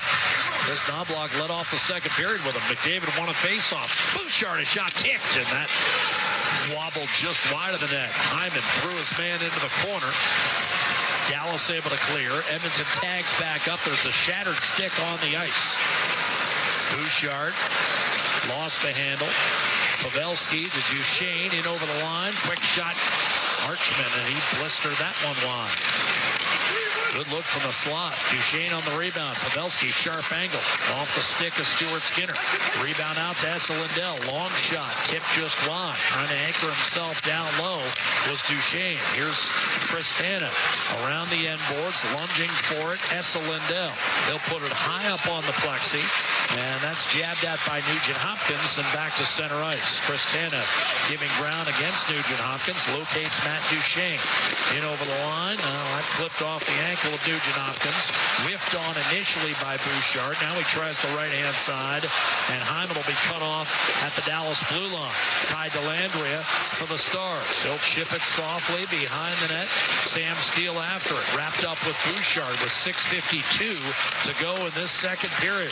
Here's a centering pass, and that was fired wide by Craig Smith. Good setup from Dellandrea. Now Smith turns and fires again. Skinner made the save on the rebound. Dellandrea watches as Sam Steele moved it out to the point, and Alex Petrovic couldn't come up with it. Recovered and whipped it up the right-hand side. Steele fighting the puck this time, and Janmark takes advantage, and it's golfed back in by Carrick. Handled by Ottinger. Harley one-hands it up the wall. It did not exit the zone. Hyman comes in on the forecheck, but had it stripped and cleared from behind by Dellandrea. Kulak finds Connor Brown. It's wristed down deep. Ottinger knocked it down and eventually fed it along to Petrovic. Guided out safely. Smith left it in the neutral zone. Dellandrea shoots from distance, and a save made by Skinner on a shot that traveled nearly 100 feet. Here's Evander Kane to the red line, and he'll punch one in deep.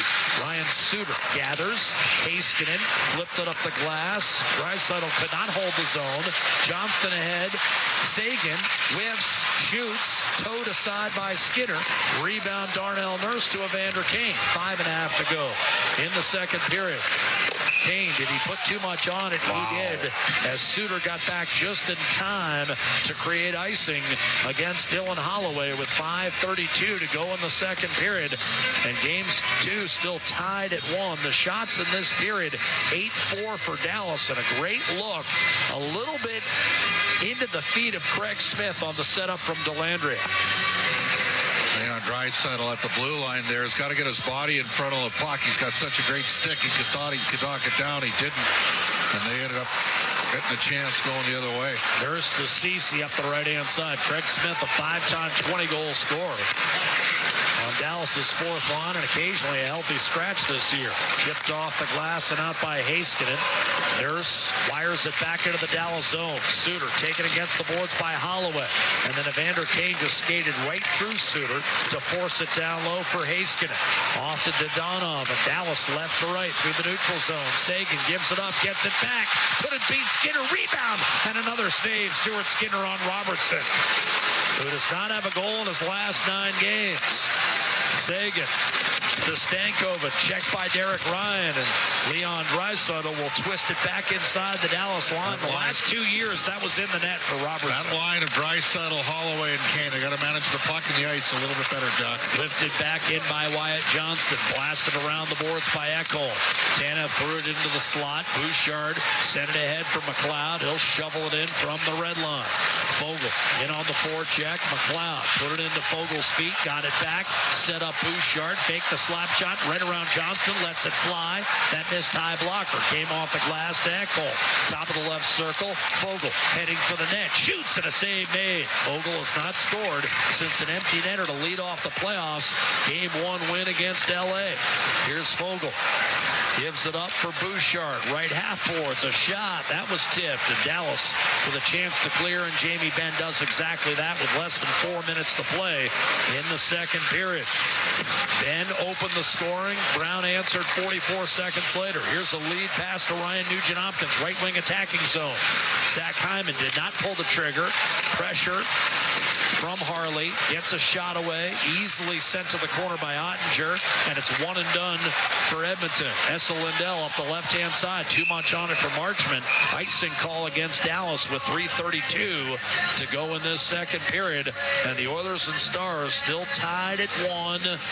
Edmonton trying to go up 2-0, heading back to home ice for games 3 and 4 Monday and Wednesday night, 7:30 at Rogers Place. And Chris Knobloch sensing an opportunity here. Following the icing call, gets McDavid, Draisaitl, and Hyman back out with Ekholm and Bouchard. These are the 5 that have provided so much of the offense throughout the Stanley Cup playoffs, and quite frankly, for much of the year. A clear. Bouchard had it knocked away and back to center ice. Ekholm to the red line. He'll shoot it over the outstretched Ottinger. Sent up the left-hand side by Lindell. Knocked down by Bouchard. Again, it's a long change, so Dallas has some tired folks out there having taken an icing call. McDavid able to protect the puck down low and keep Dallas bottled up. Here's a chance for the Stars to clear. Pavelski did not get it done. Draisaitl on his backhand. Shakes free. One-timer ripped by Bouchard. Only to see it deflect off a stick and fly out of play. And that's a huge break for the Stars because, of course, the whistle means Dallas can change it up. 2:57 to play in period 2, and we will take time out from the American Airlines Center. This is the Western Conference Final and the Stanley Cup playoffs live from Dallas on the Oilers Radio Network. Hey, Paul Brandt here. I've said it before and I'll say it again. I'm proud to call myself an Albertan. You know, after years of touring this great province in my Ford F-150, I've learned the value of driving a tough, capable, smart truck. Whether you're working for the weekend or long-hauling it like I am, there's an F-150 for every Albertan, with plenty of options to choose from, like available Pro Power on board. So if you're looking for a new truck, stop by your Alberta Ford dealer and tell them PB sent you. McDavid trying to come in with speed. Here he comes. McDavid shoots. Top shelf. He scores! Hey, Rogers customers and hockey fans. Rogers wants you to win big this Stanley Cup playoffs. Connor McDavid! Fantastic! You could win a VIP trip to the Stanley Cup final, plus hundreds of prizes, courtesy of Rogers Beyond the Sea. For your chance to win, visit Rogers.com/Stanley Cup. That's Rogers.com/Stanley Cup. From the biggest stadiums to the coziest holes in the wall. From house parties to porch hangs to pride celebrations. From your favorite fuzz shop to your local Indian spot. From noodle bars to sports bars to salsa bars. There's a Molson with your name on it. Canadian Ultra XL. Molson. Everyone in. Must be legal drinking age. You're listening to Oilers Hockey on 630 CHED and on the Radio Player Canada app. Back in our Legacy Heating and Cooling broadcast booth, high atop the American Airlines Center, capacity 18,500. The Dallas Stars and the Edmonton Oilers knotted at 1-1. Late second period faceoff coming in the Dallas zone. The North American Sporting Elite gathered here at the American Airlines Center. PGA runner-up and former U.S. Open champion Bryson DeChambeau here, along with longtime excellent pitcher Cole Hamels. Pitch for the Rangers as well as the Philadelphia Phillies. I believe he won a World Series in Philadelphia. He did. Sent in deep by Carrick.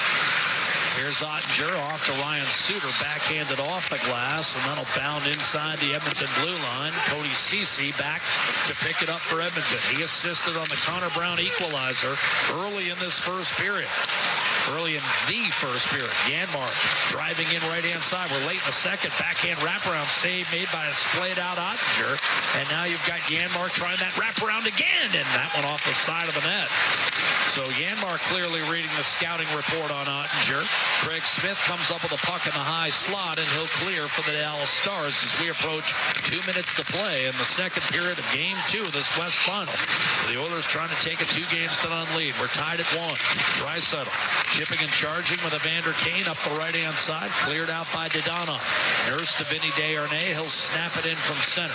Ottinger to control the puck for the Dallas Stars, who then lift down the middle. Dadonov looking for the home run. Nurse wouldn't let him have it.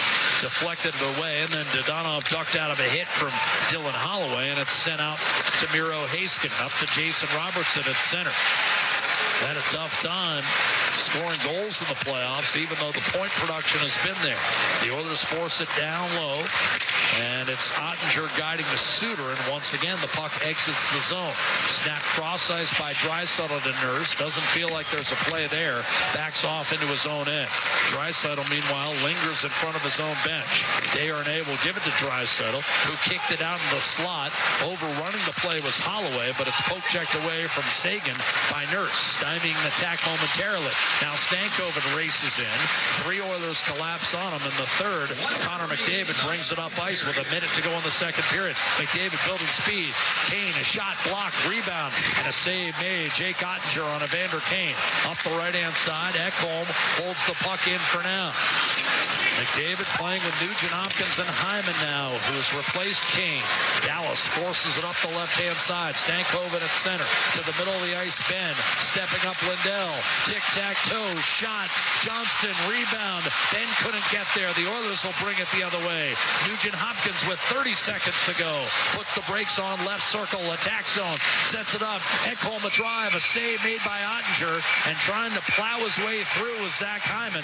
And the Stars will take exception of that with 23 seconds remaining in the period. And Edmonton still in a 1-1 tie with Dallas in Game 2. Good chances at both ends. You said it. Scouting report. Hard to the post for Ottinger. Great net drive by Janmark, and he tried the wraparound, and then Ekholm right at the end got a shot to the net, and Ottinger fought it off with a net front presence from Zach Hyman. That was more than a presence. He looked like he was running an obstacle course, training for the military, getting underneath those ropes. Well, they had a couple guys on him. You got an ozone draw here, Jack. 23 seconds left in the period. There's one thing that definitely needs to happen for Edmonton. Get a shot to the net and do not give any transition opportunities here late in the period. Oilers are going to have Fogle out with McDavid and Draisaitl. Ekholm and Bouchard defensively, a face-off. Ottinger's right-hand side. Draisaitl won the draw, but we're going to do it again. linesman Johnny Murray and Shandor Alfonso. It was Alfonso who calls for a redo. And the draw to the right of Ottinger. 39 years of age, Joe Pavelski. He'll turn 40 this summer. Lining up against Connor McDavid, who's had a good night in the circle. But this time, Pavelski wins it. Lindell up the left-hand side. Marchment got it up to Pavelski, lost the puck at his feet, then recovered and backhanded it out toward the blue line. Here's Ekholm charging up to center, wires it in. Ottinger waits and then covers with 5.6 to go in the period. But you get another ozone draw by attacking the net there. Yeah, I'm surprised Ottinger just didn't swing that puck into the corner. 100%, because if you get a clean one, you never know. Looks like Draisaitl will take it against Joe Pavelski. Tie up off the draw. Heiskanen to Lindell, up to Marchment, and he's just going to freeze the puck as Fogle comes in and catches him, and Marchment bluffing a cross-check. No harm, no foul, and the teams reluctantly head to their respective dressing rooms after a scoreless second period. Leaves the game tied at 1 through 40 minutes of play. Again, the only goals in this game came about 4 minutes in. Ben at 3:39 from Johnson and Heiskanen, and the Oilers able to answer on the next shift. Brown, 44 seconds later, following up a tip from Ceci and scoring on the rebound. Warren Fogle, a second assist with his first point in the Stanley Cup playoffs since Game 2 against Los Angeles. He had come in on an 11-game dry spell. That assist snaps that and allows us to say Edmonton won, Dallas won, heading to the third. Yeah, I think both goalies have been really good. I think it's a deceptive 15 shots on goal for the Dallas Stars. If you look at the A-grade scoring opportunities in this game, it's probably even. It's probably even. You're probably looking at 7 apiece for both teams. Skinner bounced back. Tough first goal. First shot he faces is a 2-on-1, and picked it on him. Made a great and then he got 2 tough ones against Tyler Seguin, and he stopped them both, and it seemed to settle him down. Absolutely. So this has been a pretty well-played game. And in Edmonton's case, maybe some missed opportunities off of the transition. That's a little bit frustrating, where you're hoping for better chances. They got some desperate players as well. And the Oilers got a little bit lucky. Johnson ringed one off, short side off the post on Stuart Skinner. Johnson, for me, Stankoven and Ben, that's the line that's, he actually hit the post twice. Hit the post in the first shot. Skinner got a piece of it. Then the backhand came in. The Ben line with Stankoven and Johnson has been the most dangerous for the Dallas Stars in this hockey game. And the Oilers, one of their most dangerous lines has been their fourth line. Janmark's had 2 good looks. Brown scored a goal. Carrick and Janmark a chance off a turnover. They played a simple, straightforward game. Go get it in the third period. You're right there. You'll take. If we sat there in the plane as we were flying into Dallas on Wednesday and said, well, you win game 1 in overtime, 3-2 in double overtime. You're 1-1 after 2. You'll take that all day. Go get it in the third period. 100%. I mean, again, you sound somewhat surprised. Edmonton's right there. I think while Dallas might have been the analyst pick, Edmonton was a betting favorite for a reason, and that's because I don't think these two teams, there's much separation. I know Dallas. Well, and you take Rope Hintz out as well for the first 2 games. 100%. It's a big difference. But since January 1, Edmonton has been 2 games better than Dallas. Yeah, and I mean, the numbers speak for themselves. The Stars were the 3rd highest scoring team in the league. Edmonton was the 4th highest scoring team in the league, and they couldn't score for the first 13 games of the season. The Stars were the 8th best defensive team in the league. Edmonton was the 10th best, but again, they were 30th when Chris Knobloch took over. They were getting shredded. Right? You take a look. What's the numbers again? 10-plus goal scorers in the lineup for the 2 teams tonight, Jack. How many? Yeah, Edmonton's a +1 in that regard. The point is, there's depth on both sides. There's explosiveness on both sides, and without Rope Hintz, that's a major weapon that Dallas lacks. Got to go get it in the third if you're Edmonton. Oilers won, Stars won through 40 minutes of play. Reed and Rob are next. This is Ford Dealers NHL Hockey and the Western Conference Final, with Edmonton looking to go up 2 games, heading home for 3 and 4 Monday and Wednesday night. They're 20 minutes away. We'll see what happens with period 3. The Oilers Radio Network. Get ready to live sky high. Sky Signature Suites offers remarkable units for rent featuring sophisticated floor plans, designer finishes, and breathtaking views. Experience resort-like amenities including a full-time concierge, yoga and fitness studios, golf simulator, plus indoor and outdoor lounges for you to live your best life. Visit SkySignatureSuites.com and make your home high above the ordinary. It's our YEG with 630 Chad. Step right up and enjoy an array of thrilling acts under the big top as the Royal Canadian International Circus returns to West Edmonton Mall June 6th through the 16th. Tickets at royalcanadiancircus.ca. Then declutter and revitalize your home for summer with extra space from Sentinel Storage. Visit 630ched.com now for your chance to win a $250 Visa gift card courtesy of Sentinel Storage. For details on these and more events, visit 630ched.com. At the Intermission, brought to you by End of the Roll Flooring Centers. Let's get flooring. In over the line, Waits tries to backhand it down low, gets Wyatt Johnston in front, drag move. What a save, Skinner! He stopped Dadonov stone cold. Yeah, Stuart Skinner holding the fort as the Stars with a push in the second period, so no goals in the second period. It's still 1-1, Edmonton and Dallas through 2. And that was your look into the highlight zone for Century Casinos. All in, all games, all season. Century Casinos, 3 great locations, Edmonton, St. Albert, and next to the Edmonton International Airport. Jamie Benn and Connor Brown scored 44 seconds apart in the first period, Rob Brown. And you called it. You said, here comes the Dallas push in the second period after they only had 4 shots in the first. And they were on the Oilers early. I mean, it took the Oilers 8 minutes to get a shot of their own in that period. Dallas dominated the early part. Well, we saw in the first period that Ottinger kept his team in it with a bunch of big saves and unexpected saves. Every time you see a big scramble in front of the net, you think eventually the puck is going to find the back and the red light's going to go on. But Ottinger battled and kept it out. Well, in the second period, it was the same thing except opposite end. Stuart Skinner, a number of big saves. The Dadonov one that you talked about were a great cross-ice pass, and Skinner gets his pad on 2 or 3 good looks in the crease, things that you think, here's trouble, and Skinner continued to battle there. I thought the Oilers got better as the period went on, but yes, I thought Dallas had a push, and Skinner was excellent in that period. So both goaltenders have had really good periods that have kept their team in it.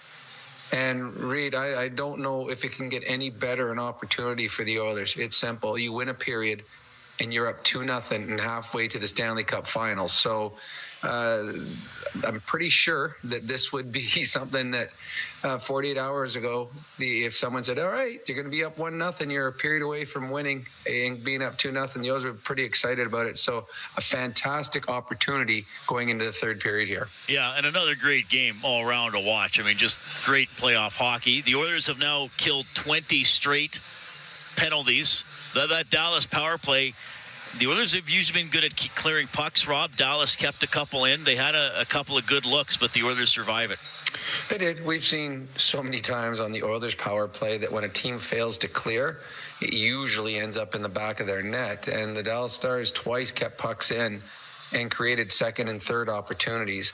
I mean, it is unbelievable right now what the Oilers penalty killing has done. Again, this is not a run against the lightweights of the National Hockey League. They're doing this against Vancouver and Dallas, 2 teams that fought for the Western Conference all year long. The penalty killing's been great. And this is an interesting third period because neither power play has got a goal in this game, but neither team wants to make that one mistake and put themselves down, because the way both goalies are playing, this seems to be a game that next goal may win, because both goaltenders are completely dialed in. So I would expect this to be as fast-paced, but also as clean as we've seen. I think both teams understand the importance of staying out of the box here with so much on the line. Shots in that period, 11-8 for Dallas. So the Oilers holding a 24-15 advantage for the game. And Rob, as we've seen as the playoffs went on, that Oilers fourth line can do some dangerous things. Janmark almost scored on a wraparound, and then they kept the puck alive and had some pretty good pressure. Well, I've said since game one in the LA series that the fourth line of the Oilers has been better than the third line and created more and probably deserved of more ice time. And now you're starting to see where they start rolling lines a bit more, and all of a sudden Connor and Leon and those players have more jump as the game moves on because they're not getting overworked. Yeah, the fourth line's been good. Simple game. The Dallas Stars they are a fast team. They're not a physical team. They're a fast team. But the way to beat them is get in pucks in quick and just force them to make mistakes, work them down low. And I think the fourth line did a really good job. And what I liked about the fourth line and players a little less heralded, like Holloway, taking the puck to the net. We saw Holloway put his shoulder down, go right to the net. We saw in that period, the one you just talked about, Janmark goes behind the net, right to the net. That's what you need to do. The way the goalies are playing, probably going to be an ugly one that's going in the net. You score ugly ones by getting it in the blue paint. All right, so 1-1 through 2 periods. The other series, the Rangers got an overtime win last night against the Florida Panthers, so that series is 1-1. The Memorial Cup today. How many Memorial Cups did you play in, Rob? Was it 2 or 1? I played in 2 Memorial Cups, one in Portland and one in Kitchener. How different was it playing, like you go through all that grind of the playoffs, how different was it playing a tournament format that you're more used to when you would have been in minor hockey probably? It was a lot more pressure because in a best of 7 or at West, we had the best of 9s. You could have an off day or actually an off couple games and still find your way back into a series. But when you make a mistake or have an off game in a tournament like the Memorial Cup, you don't really have that second chance. So it's on a big stage and even bigger nowadays with all the TV and the cameras and stuff. But good luck to the Western Hockey League, the Moose Jaw Warriors. It's been a while since we've had it out west. 10 years today, Oil Kings. Wow, that's pretty good. That was the last one. They beat Guelph in the final. All right, talk to you after the game, Rob. Sounds good, Reed. 1-1. Oilers Stars through 2 periods. Game 2 of the West Final. Oilers lead the series 1-0. Ford Dealers NHL Hockey on the Oilers Radio Network. Athletes know that to advance your career, you've got to be part of a winning team. So, what about you? Are you working for a winning team? Well, here's your chance to do just that. Brandt is a strong and stable industry leader with career opportunities across Canada. We have hundreds of positions available right now, from parts, sales, positioning technology, heavy-duty mechanics, and more. Be a part of a winning team. Earn your stripes by joining Brandt today. Find out more at BrandtJobs.com. From your home to the ice rink, ATCO Energy is there. As the official energy provider of Rogers Place, we're also proud partners of the Edmonton Oilers. ATCO Energy, powering your place. Customers are free to purchase natural gas services or electricity services from a retailer of their choice. For a list of retailers, visit ucahelps.alberta.ca or call 310-4822. Honey, I overloaded the washing machine and there's a mini waterfall pouring through the basement roof. We'll fix it. Don't worry, babe. And I might have horribly shrunk your lucky jersey. Ow! Life happens. Access Insurance can help. The save of the game is brought to you by Access Insurance. When Albertans need it most, they know they can count on the Access Insurance team for a huge save. It's easy to switch and save. Check out their Google reviews. Visit accessinsurancegroup.com. With Global News, I'm Thomas Dias. The second annual Justice for Lauren Walk started in the sunshine today outside the Kinsman Sports Center as a way of keeping her spirit alive. Lauren Jarvis was found dead in her Westmount home in April 2023 with her downstairs neighbor charged with her murder. Family and friends want the focus to be on Lauren, not how she died. It's not based just around what happened to her. It's based around who she was and remembering Lauren for the person that she was and the woman that, she could still be if something like this didn't happen. The walk was also used to help support Edmonton's Victims of Homicide Support Society. And rap star Nicki Minaj had to cancel a gig in Manchester, England tonight after being caught with marijuana pre-rolls in her luggage at the airport in Amsterdam. Dutch police say she was arrested, fined, and eventually allowed to continue on her way. News on demand at 630ched.com.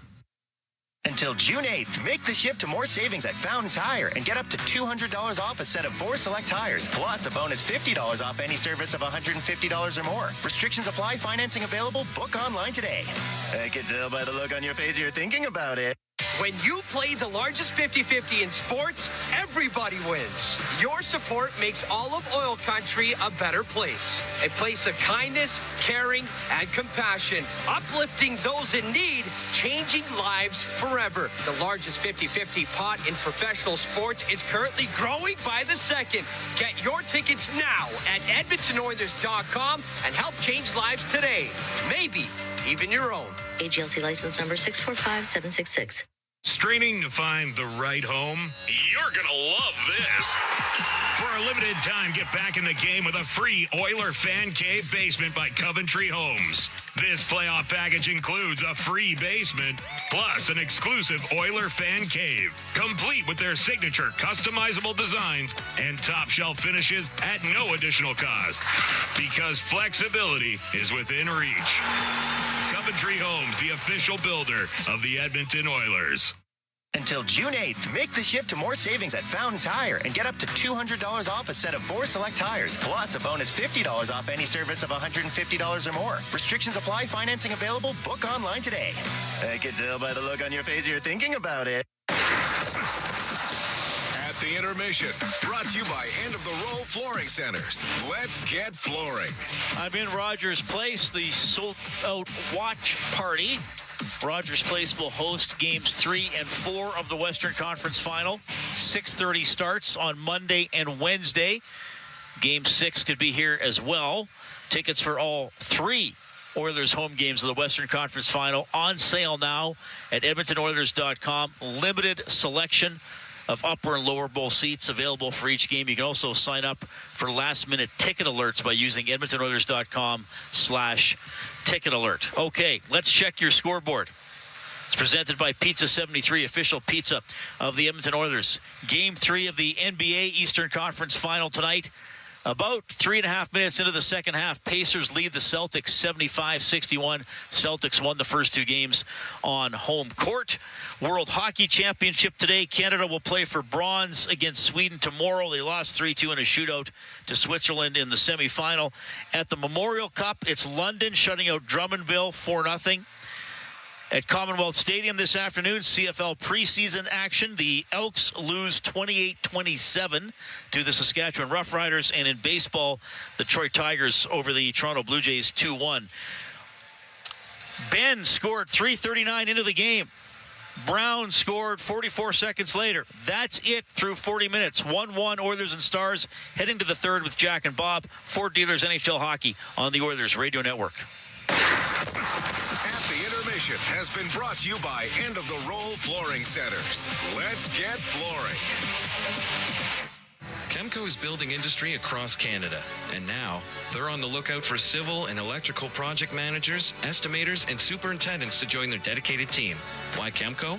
Because Chemco cares. They put people first, offering top-tier compensation packages and an unwavering commitment to safety. At Chemco, safety isn't just a priority. It's everybody's business. Ready to be part of a team that truly values you? Visit chemco.com/careers today. The Brick and the Edmonton Oilers both started right here in Edmonton back in the 70s.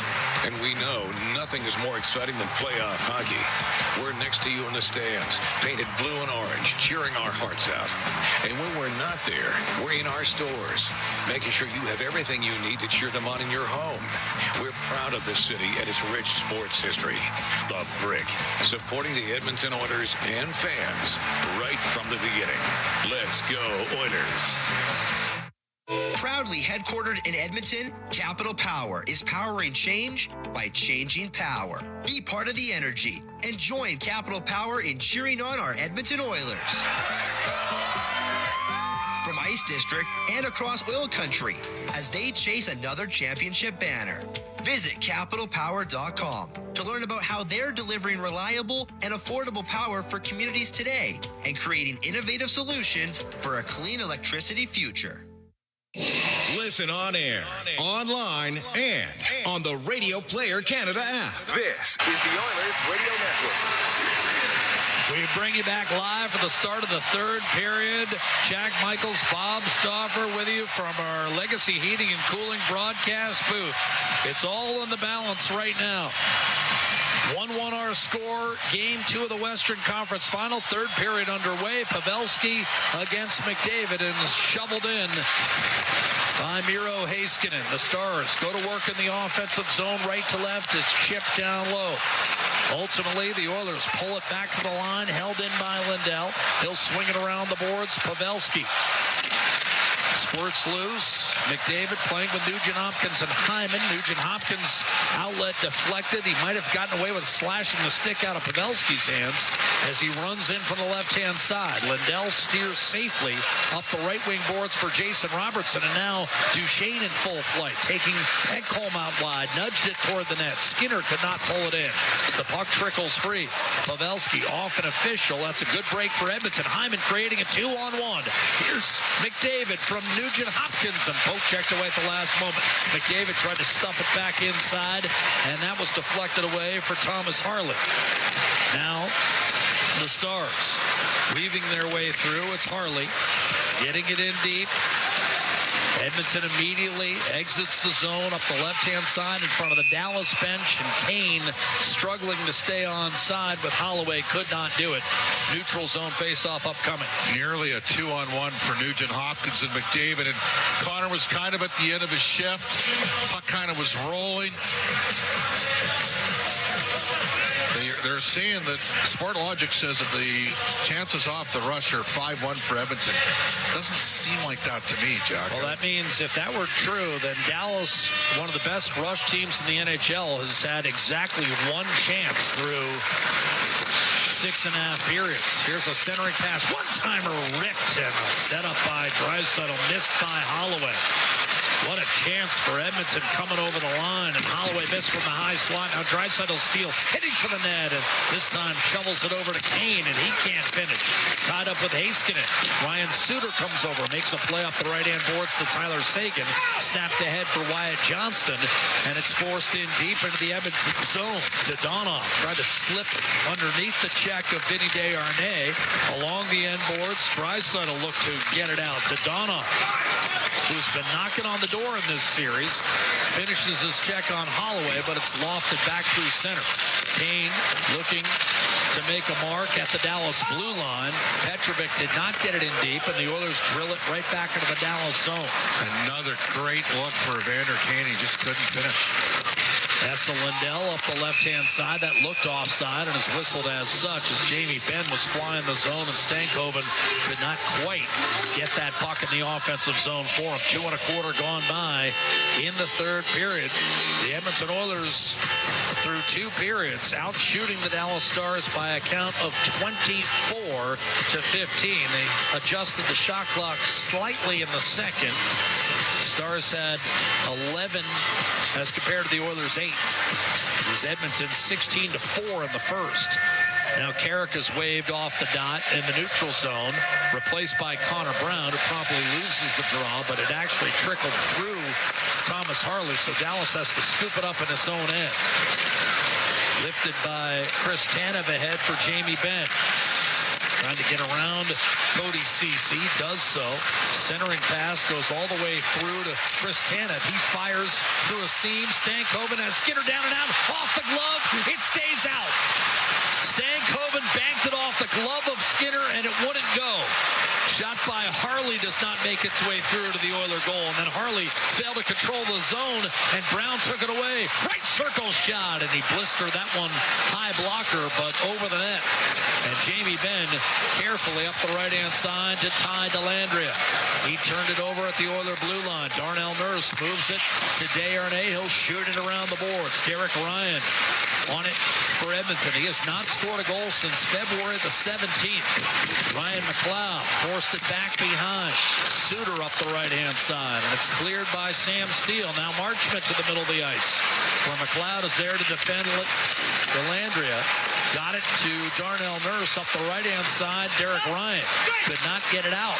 Ryan Suter holds the zone. Dellandrea, Marchment, sharp angle shot, and Skinner was all over that one. Did not leave the near post. Dallas's Suter shot redirected home 2-1 for the Stars. Marchment with the deflection, and Dallas has regained the lead early in the third period. Oilers need to take a page out of the Stars' book here, Jack. Desperation from Dallas. They're just putting pucks on goal every chance they get. Marchment with the wide-body net front, and he out-dueled Vincent Desharnais in front of the net. And the Stars have the lead. This after Skinner made a couple great saves, and the Oilers escaped to Wyatt Johnson tap the puck into the empty net.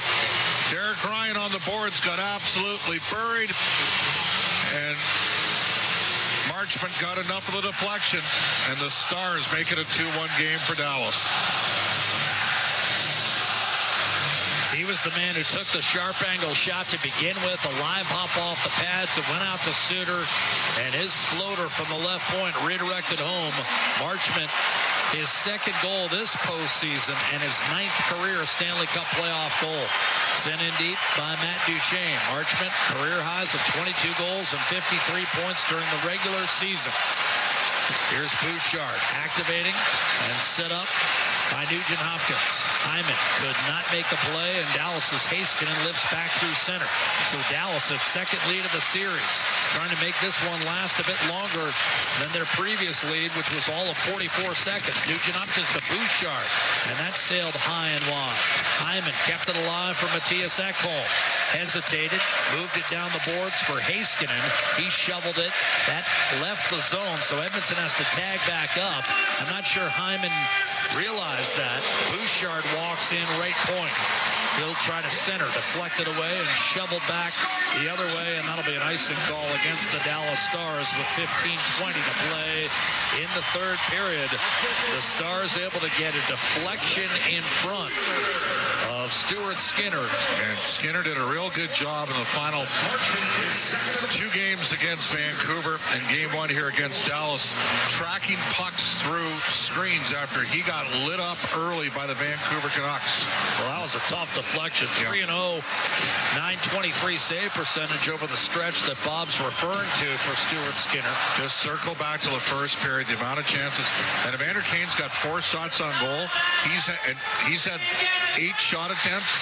At least 2 of them he pool cued and didn't get anything on him. Draisaitl waved out of the circle here. Sagan wins the draw from Kane. Draisaitl twists it back. Kulak will wind it along. Draisaitl shot by Heiskanen, one-timer, and Kane got all that one, but a save made by Ottinger. Rebound scooped over to Craig Smith. He'll send it off the glass quickly. Tyler Sagan off balance. Managed to get it inside the Edmonton blue line. CC to Kulak. Whistled up the left-hand side to Evander Kane. Oh, a huge open ice hit. Smith drilling Dylan Holloway, who bounces right back up. Back on the puck. Feeds it to Kane. Now Draisaitl. Spin move on Craig Smith, who just belted Holloway. Darnell Nurse heads around. Johnson backdoor, and Kane whacked it off the side of the net. What a chance. Draisaitl with a good step up. Briefly held the puck in the zone, and the Stars able to get it out. Oh, Sagan had a wide open Dadonov for a breakaway. Didn't realize it. Shoveled it in. Dadonov wrapped around, and a backhander by Stankoven on the rebound. Sailed wide. Skinner made the initial save. It's golfed out of the zone by the Oilers, and Brown will bang it in deep. Heavy hit by Carrick as the Oilers try to rebound from that massive hit laid on Holloway by Craig Smith. A couple of Wisconsin guys coming together about a decade apart. Here's Evan Bouchard spinning against Jamie Benn in the high slot. Bouchard waiting, shooting, save made. Ottinger, rebound backhanded smartly out by Ryan Suter. Evan Bouchard up the right-hand side. Janmark had it pried loose by Wyatt Johnston, who tried to bust down the seam only to be cut off by Ekholm and Bouchard. He finishes his check on Bouchard, but Ekholm gathering steam up the center. He'll pound it in for Edmonton. 13 and a half to go in regulation. Draisaitl watches as McDavid makes a beautiful button hook move to the middle, but then coughed it up. Marchment tried to feed the middle of the zone. Dallas stays onside. Sam Steele forced out wide. Dellandrea shot, save Skinner. Delandria was wide open in the slot, but couldn't bury it. And now it's deflected out of play over Scott Wedgwood on the Dallas bench. Wedgwood with victories over Edmonton in each of the last two seasons. 13:09 remaining in the third period. The Stars and Oilers trading chances, but Dallas getting a deflection in front of Stuart Skinner has taken a 2-1 lead on a goal by Mason Marchment. We'll continue with our third period live from Big D. This is Game 2 of the Western Conference Final. The Oilers Radio Network. International Union of Operating Engineers, Local 955, is one of Alberta's largest and most diverse union locals in the province. Members work in everything from construction and maintenance to pipelines, renewables, healthcare, education, municipalities, and more. They are a big part of Alberta's past and will be a big part of Alberta's future. Apprenticeship, jobs, pension. That's IUOE Local 955. Visit joinustoday.ca to learn more, and let's go Oilers. There's only one line of trucks that's outsold all others for 58 years. Only one with the available Power Boost hybrid engine on select models that delivers performance and efficiency. It's the truck that all others are measured by. You know the one.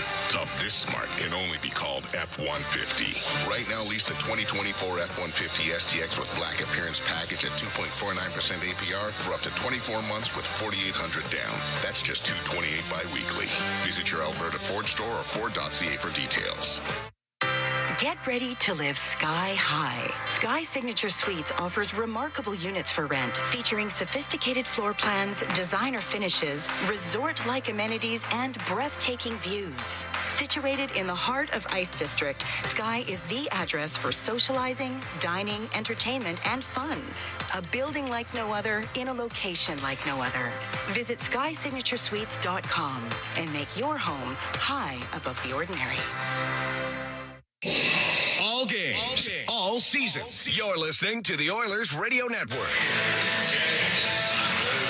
We're back in our Legacy Heating and Cooling broadcast booth. Jack Michaels, Bob Stauffer with you. A 2-1 hockey game in favor of the Dallas Stars, with the shots 26-19 in Edmonton's favor. Off the face-off the neutral zone, Dallas right to left in the green, black, and white. Moving into the offensive zone, Oilers, white jerseys, blue pants, orange trim. Skinner watches as Ekholm battles coming out of the corner. McDavid, Ekholm, little one-touch, Draisaitl. McDavid and Hyman following that TV timeout, getting a little 5-on-5 action. Draisaitl glides back into his own zone. I wonder, Bob, whether Chris Knoblauch continues keeping them together for the remainder of the game. We'll see. Draisaitl has it pried loose by Pavelski. Edmonton does trail 2-1. Gonna have to dump it in and go get it against these guys. Bouchard gets it in deep. Heiskanen, left-hand side. Stars looking to nudge it out of the zone. And it's Smith up the right-hand side for Dadonov. Draisaitl hitting an open Dylan Holloway. He'll streak in from the right-hand side, showing no ill effects from that huge hit he took from Craig Smith on his last shift. Holloway out there with Nugent Hopkins and Evander Kane. A turnover, a lead pass to Dadonov. Shoots high into the glove of Stuart Skinner. He let that fly from the top of the left circle, and Skinner stopped him to keep it just a 2-1 hockey game. The stretch play from Marchment to Dadonov, who makes the save. Holloway actually took another big hit by Craig Smith, getting jackknifed over the... Smith's doing everything to stay in the lineup for Dallas. They don't have Radek Faksa. And he's sitting tonight for Delandria. Rope Hintz. Many people expected him back tonight. You'd certainly think he has a chance to play Game 3 Monday night in Edmonton. See how Derek Ryan responds here. He got creamed on the boards before they scored the 2-1 goal. Delandria and Steele were waved out of the circle. Now it's Marchment, who won the draw.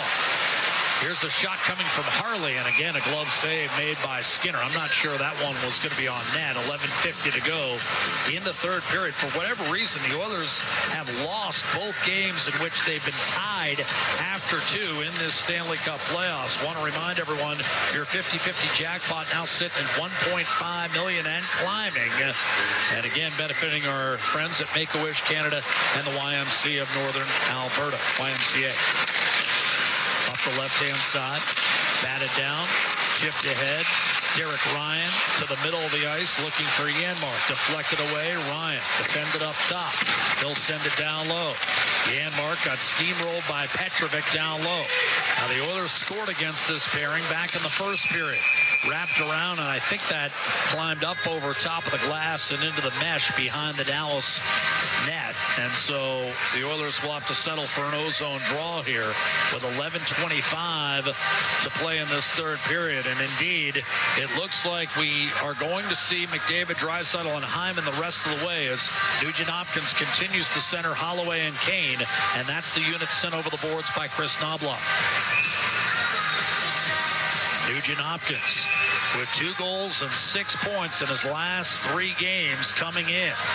17 points for the postseason. 4th most in the Stanley Cup playoffs. The 3 people ahead of him are all on his team. Well, the Oilers' big guns have been boxed out a little here offensively. But they've gotten supplemental scoring from Connor Brown, and they're right there, 2-1. Don't want to waste it. 11:25 to go in the third. Kulak and CC, the D pair. Jamie Benn wins the faceoff from Nugent-Hopkins. Whipped up the left-hand board. CC bobbled, lost control. Johnston tripped up by Nugent-Hopkins. No penalty was called. Flipped in front. And Johnston, by that time, had been reeled in by Nugent-Hopkins. Edmonton maybe got away with a hook there, Jack. Was stripped. Nugent-Hopkins will dump it behind the Dallas defense. Kristana. Well, you felt they were letting him play early on, and it's continued. Here's the centering pass intended for Holloway. Out to Kulak, and he mishandled. He'll shoot it back in, but Edmonton has to tag back up. Stankoven brushes it over to Ryan Suter, and now it's served up to Robertson at center ice. Edmonton has turned Robertson into basically a non-factor. Turnover, Pavelski the steal, driving toward the net, but when he tried to drag to his backhand, it was pried off the stick. Robertson did well to hold the zone, but didn't do much with a puck. Nurse easily steals it from him. Robertson stole it right back. Duchesne tried to give it up, and he couldn't make a play, and this time it's cleared by Kulak past the outstretched Miro Heiskanen. That was an adventurous shift. Deflected in deep by the Dallas Stars, and Vinny Desharnais will set it up for Edmonton behind his own net as we approach 10 minutes to go in the third period. Desharnais, right side for Ryan McLeod. He's checked off the puck immediately. Up the right-hand side, a little bit out of the reach. McLeod out there with Fogle and Connor Brown. Here's an opening for Tyler Seguin. Give and go. Seguin to the middle of the ice. Couldn't get a shot away from Craig Smith. And it's Fogle driving up the left wing boards. He'll send it in deep. Ottinger gives it a look and sends it over for Kristana. Lead pass left wing. Tyler Seguin in the vicinity. He's got it at center ice and will shoot it in. He's had 2 good scoring chances tonight to go along with his 2 game 1 goals that were not enough. Edmonton took game 1, 3-2 in double overtime. This man, Connor McDavid, won it. He'll dish to Hyman. Not much of a shot. It sails wide. McDavid just ran right over Esa Lindell, but recovering and clearing was Mason Marchment. And Delandria and Sam Steele will hem the Oilers in the offensive zone off the dump in. Sam Steele in the right corners. Finally found an NHL home. Forced back behind the net. Skinner gives it a look. The outlet pass bobbled by McDavid. He's able to recover. Got through Steele. Ekholm to Zach Hyman, and he'll funnel it down low. Leon Draisaitl back to the point. Bouchard will control. Challenged and stripped by Marchment. Might have a breakaway here. Marchment to the net. Rister denied. He tried to go 5-hole on a partial break against Stuart Skinner. Sam Steele. Johnston let it go through. Marchment chipped it over to him, and then Johnston left the puck behind. Bouchard and Johnston grappling for puck possession. Johnston tried to center. Stolen by Draisaitl. Still out there with Connor McDavid. His lead pass for McDavid deflected away. Ottinger will leave it. McDavid for Chris Tanev. McDavid bears down on him and forces Tanev into a panicky pass. Johnston got back in time to negate icing against Cody Ceci. Stars a heavy forecheck, but Nugent-Hopkins will clear with ease. Holloway brings it in from the right-hand side. Tanev comes over with help from Suter, absorbs a check, and it's funneled out for Wyatt Johnston. Ceci is back defensively. Johnston, with his team leading 2-1, tried to leave it for Ben. It was turned over. Here comes Holloway and Kane, left to right, with 7:50 to play in the hockey game. The Oilers down a goal in game 2. The Stars make a change. Duchesne through the middle of the ice, down the right-hand side. Checked first by Nurse and then Desharnais. Following it up is Pavelski. Wide open is Thomas Harley. Left circle shot. Doesn't make it through. And Edmonton's Derek Ryan with a soft clear to center. And the Stars take over.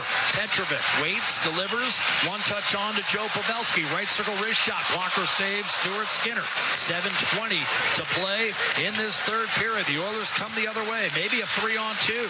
Carrick had it stripped, however, and was cleared immediately by Esa Lindell. Now Duchesne got around Derek Ryan, not Cody Ceci. Comes over to close it off. It's Ryan giving way to Darnell Nurse, and a reset for Edmonton left to right. Nurse fires to Ryan off his stick. Ottinger out to handle this puck. Sends it into the corner for Heiskanen. Backhanded up the right-hand side for Dadonov. Craig Smith tries to chip and charge. Could not get around Leon Draisaitl, and the Oilers will reset here. Draisaitl picks up a loose puck at his own blue line. Finds McDavid through the neutral zone. McDavid challenging Tanev. Forced out wide. Button hooks. Comes off the left half board. Serves it up.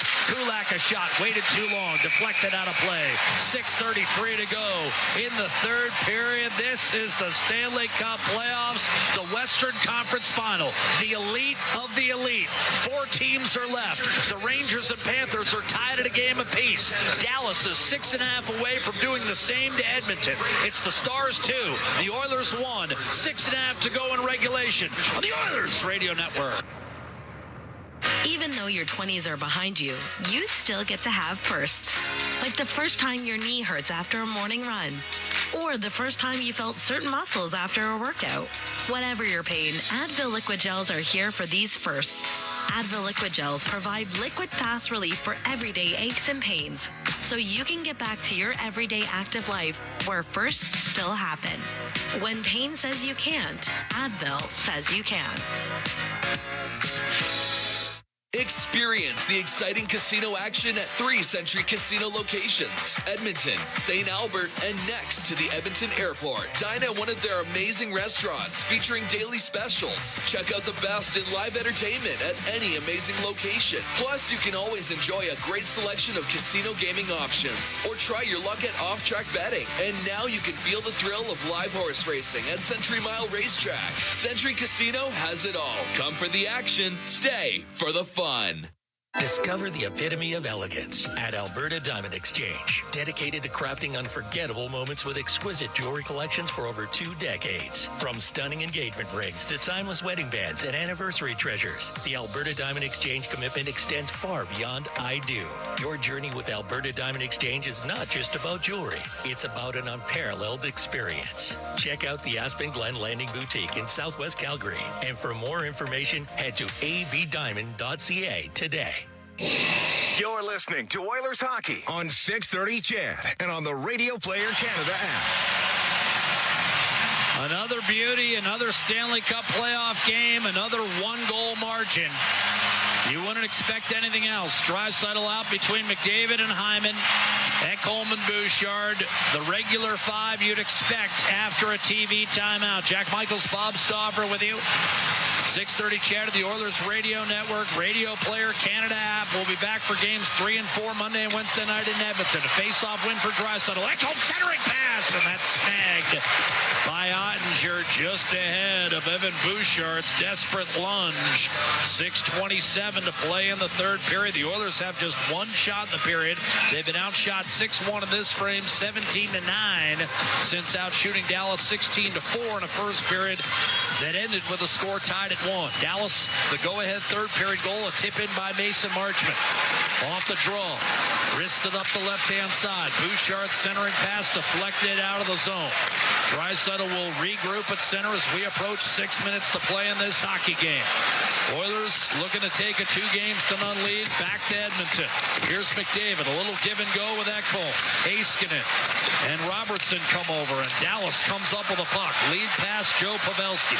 From center ice, he'll shoot it in. Skinner plays it off the boards. It comes out into the slot. Bouchard battling with Pavelski. Ben thunders into Ekholm. Draisaitl finds Bouchard, and here come the Oilers left to right. It's Bouchard to Hyman. Beautiful spin move. Another spin move, and a shot blocked from the right circle. Hyman still out there. Lost the handle. Jamie Benn lobs it back through the middle. Stankoven will challenge Ekholm at the end of his shift. A wrist shot to save Skinner. Rebound Bouchard. Bouchard and Ekholm have been out there a while. The Oilers need a clear, and they get one as it hops through Dylan Holloway inside the Dallas line. 5:20 remaining in the third period. Tanev to Harley. Up the right-hand side, Stankoven. And was pried loose from behind by Ryan Nugent-Hopkins. Holloway sent it over to Cody Ceci. Oilers bust out left to right. Nugent-Hopkins to Holloway. Play is onside. The puck comes free in the high slot. Ceci set up the only goal of the game for Edmonton.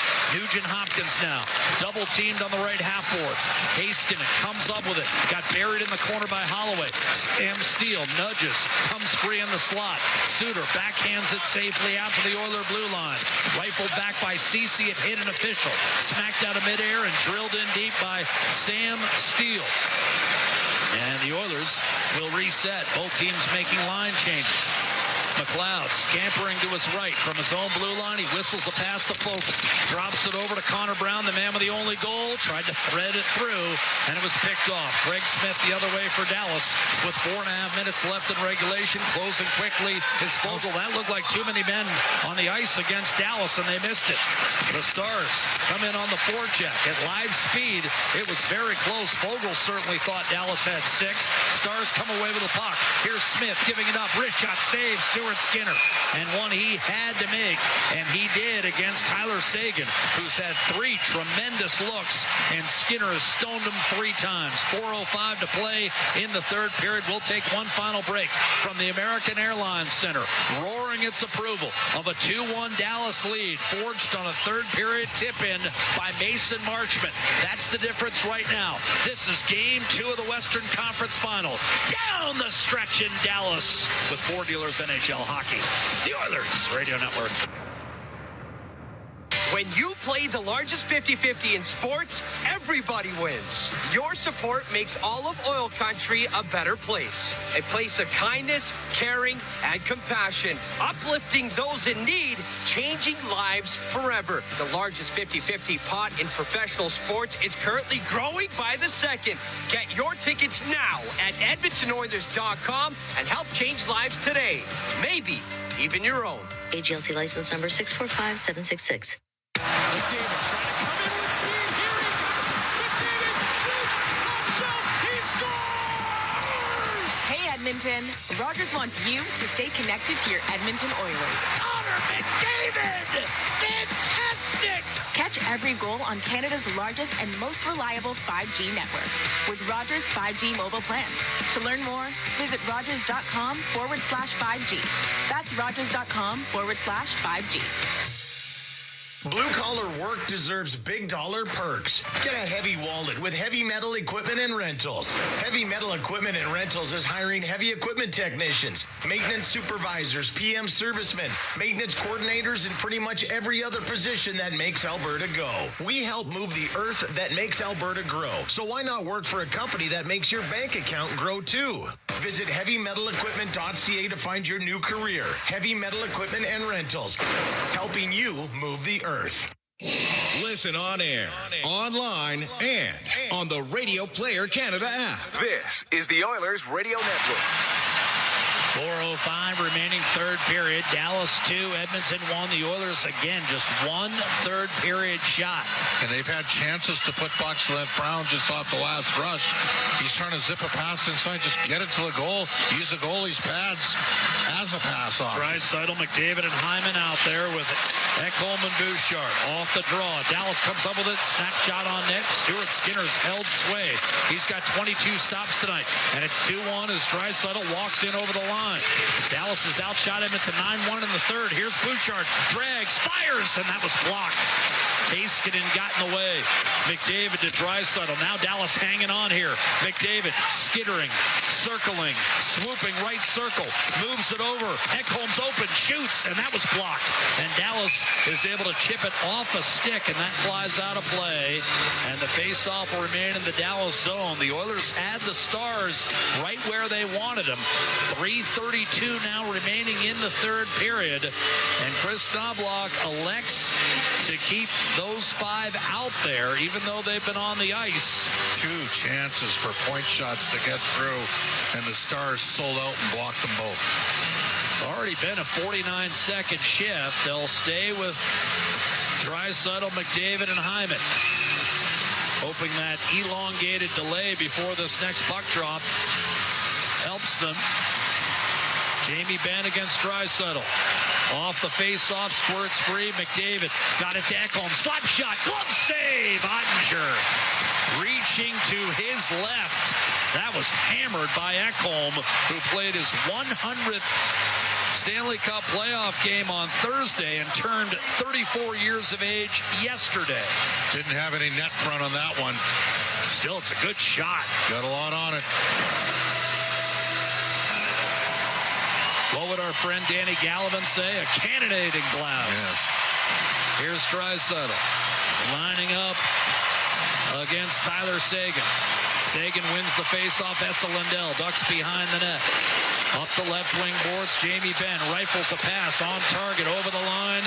Tyler Seguin, and now Edmonton defending at the end of the shift. But here's Draisaitl with a steal. He's got McDavid with him. He took it away from Seguin. Got it to Ekholm down the slot. A shot, and he just missed. Rebound hopped off the boards. It's Hyman. He'll shovel it back behind for McDavid. Draisaitl from a sharp angle out to Ekholm. Threw it across to Bouchard. Now it's Draisaitl. Dallas defending. One-timer Bouchard save Ottinger. 2:53 to go in the third, and you'd have to think a line change is coming for Edmonton, and indeed it is. Well, some good looks there, finally. Well, they've rattled off the game's last 4 shots on net after we talked about 1 shot in 16 minutes. So a long shift for McDavid, Draisaitl, and Hyman. They get Kane out there with Holloway and Fogle. Wow, that's an no Nugent Hopkins. Well, they're saving him for the empty net, are they, do you think, maybe? I guess. Nurse and Ceci, 2:53 to play in the third. Kane will take the draw. You don't have a center iceman out there. Off the draw, here's Holloway's open. Fires, and it was blocked in the slot. And the Stars are able to chip and charge the other way. Duchesne trying to skate into it against Darnell Nurse, who rides him out of the play, and then he got belted from behind by Holloway. Holloway's played a physical game. He's absorbed and delivered. Here's Duchesne. Backhands it in front. Skinner saw that one blocked. And the Stars will play keep away here back to center. Lindell hustles it to the red line. Did not manage to get it in deep. Pavelski works it free. Sam Steele will roll to the net. Checked by Holloway. And the puck poked free to Darnell Nurse with 2:15 to go. Here come the Oilers. Evander Kane driving down the left-hand side. Skinner to the bench. The net is empty. And Dallas recognizes it. Ben will give it up. Here's a shot by Lindell. Score! Lindell gambled and fired from 125 feet and buried it. 3-1. Empty netter, Dallas Stars. Esa Lindell, with 2:03 to go, has put the Stars up by a deuce. It's almost like Edmonton didn't know that for a second there that they had the extra man on the ice. A little bit passive. Esa Lindell with his second of the postseason. And that was a bullet into the middle of the net. Time 17:57. Now the weird thing is Edmonton can still come back and tie this game because there's still 2 minutes left. Off the draw, Johnston against Connor McDavid. He breaks free of that traffic, gives it up for Draisaitl, tried to cross Seamer, and that was picked off by Jamie Benn, and that keeps Skinner in the net. In from the right-hand side, Tyler Seguin. It'll bang it in deep against Matthias Ekholm. Up the left-hand side, it's Draisaitl.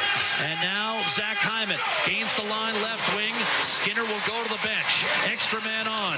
Here's a penalty coming against the the Dallas Stars. Draisaitl's drawn a holding penalty, and now it's deflected away to Seguin, and the penalty will be called. Draisaitl drew it. Lindell from Ben and Johnston with an empty netter, but Dallas is not home free yet, and it's the captain, Jamie Benn, who gets the call. Number 14. 2 minutes, hooking. Yeah, it's hooking. It could have been holding. It basically was, I don't want Leon Draisaitl to do anything here. 90 seconds to go. Glenn Gulletson has the whiteboard out. Edmonton has not signaled a timeout. Chris Knobloch is trying to delay as long as possible here. Jean Hebert is saying, hey guys, we don't do informal meetings. Although Dallas is doing one at its bench, there won't be an official timeout here. Referee finally kind of ushering him along like he's trying to get him out of his house at the end of a long cocktail party. Got to win the draw, Jack. So the Oilers' second power play arrives here, and it's 6-on-4. So in a 6-on-4, you've got Draisaitl, McDavid, Hyman, Kane, Nugent Hopkins, and Bouchard. A face-off to Ottinger's right-hand side. A face-off win for Seguin. Dallas escapes, whistles it up the left-hand side, and of course, because there's no icing with the power play, Edmonton has to go the full 200 to pick it up. We're down to 1:15 left in the hockey game. Dallas 3, Edmonton 1. McDavid skitters over the line. Button hooks to the half wall. Out to Bouchard. McDavid left circle. Side of the net. Reaching for it. Nugent Hopkins to keep it alive. Hyman jamming at the side of the net, and it's frozen with 1:03 remaining in the third period. And Dallas is just trying to chip away at this clock right now, eating up 10 and 15-second segments. Does Edmonton ponder a timeout here? You got to win the face-off if you're Edmonton. Well, they didn't last time, and it cost them 20 seconds. Pavelski, an old warhorse in the circle, 39 years of age for Dallas. He wins another one against Draisaitl. Snapped around the boards. Oh, what a great keep by McDavid. Through Wyatt Johnston, a shot! And that was deflected into the mesh. What a absolutely remarkable zone keep by Connor McDavid. He twisted his body at the last moment and let that, I think, hit him square between the 9 and the 7. Draisaitl will line up for the draw. Hyman and Kane in the slot. McDavid top of the right circle. Bouchard top of the left. And a face-off this time, slipping through the slot. Draisaitl won the draw, and I think Johnston has drawn a hooking penalty, and that might be all. It's a slash whistled against Evander Kane. 48 seconds to go in the third period, and Bob, with that face-off coming back in the Edmonton zone, realistically, that probably puts this game to rest. Yeah. Well, Dallas got the bounce. Edmonton had its chances. They had lots of chances. 16-4 shots in the first period. They didn't get a shot on their... The only full power play of this game, they didn't get a shot on goal. They didn't register a shot. Well, on one shot in 16 minutes to start the third, Bob. Yeah. And while it was an even game entering the third, they were behind for the latter 12 and a half minutes of that sequence. Tyler Seguin out to take the draw against Leon Draisaitl. 48 seconds to go. Edmonton obviously looking for a swift counterattack with McDavid and Nugent Hopkins out there. Draisaitl does win the faceoff. Skinner will go to the bench, and here's Connor McDavid looking to make a game of it against Tanev. He hacked the puck free. McDavid centering pass broken up, loose. Tanev trying for a clear, can't get it done. Kept alive by Nugent Hopkins. Tanev had the stick slashed out of his hands. It broke. Here's McDavid to Bouchard, right circle, waiting, loading up, tried to center, that one off a skate. Final 20 seconds. It exits the zone, and Dallas is going to win game 2, and even this best-of-7 Western Conference final at a game apiece. That was Edmonton's last hope, and it dies. Draisaitl got it on deep. It was cleared through Draisaitl. The final seconds tick off, and Dallas has won game 2, 3-1.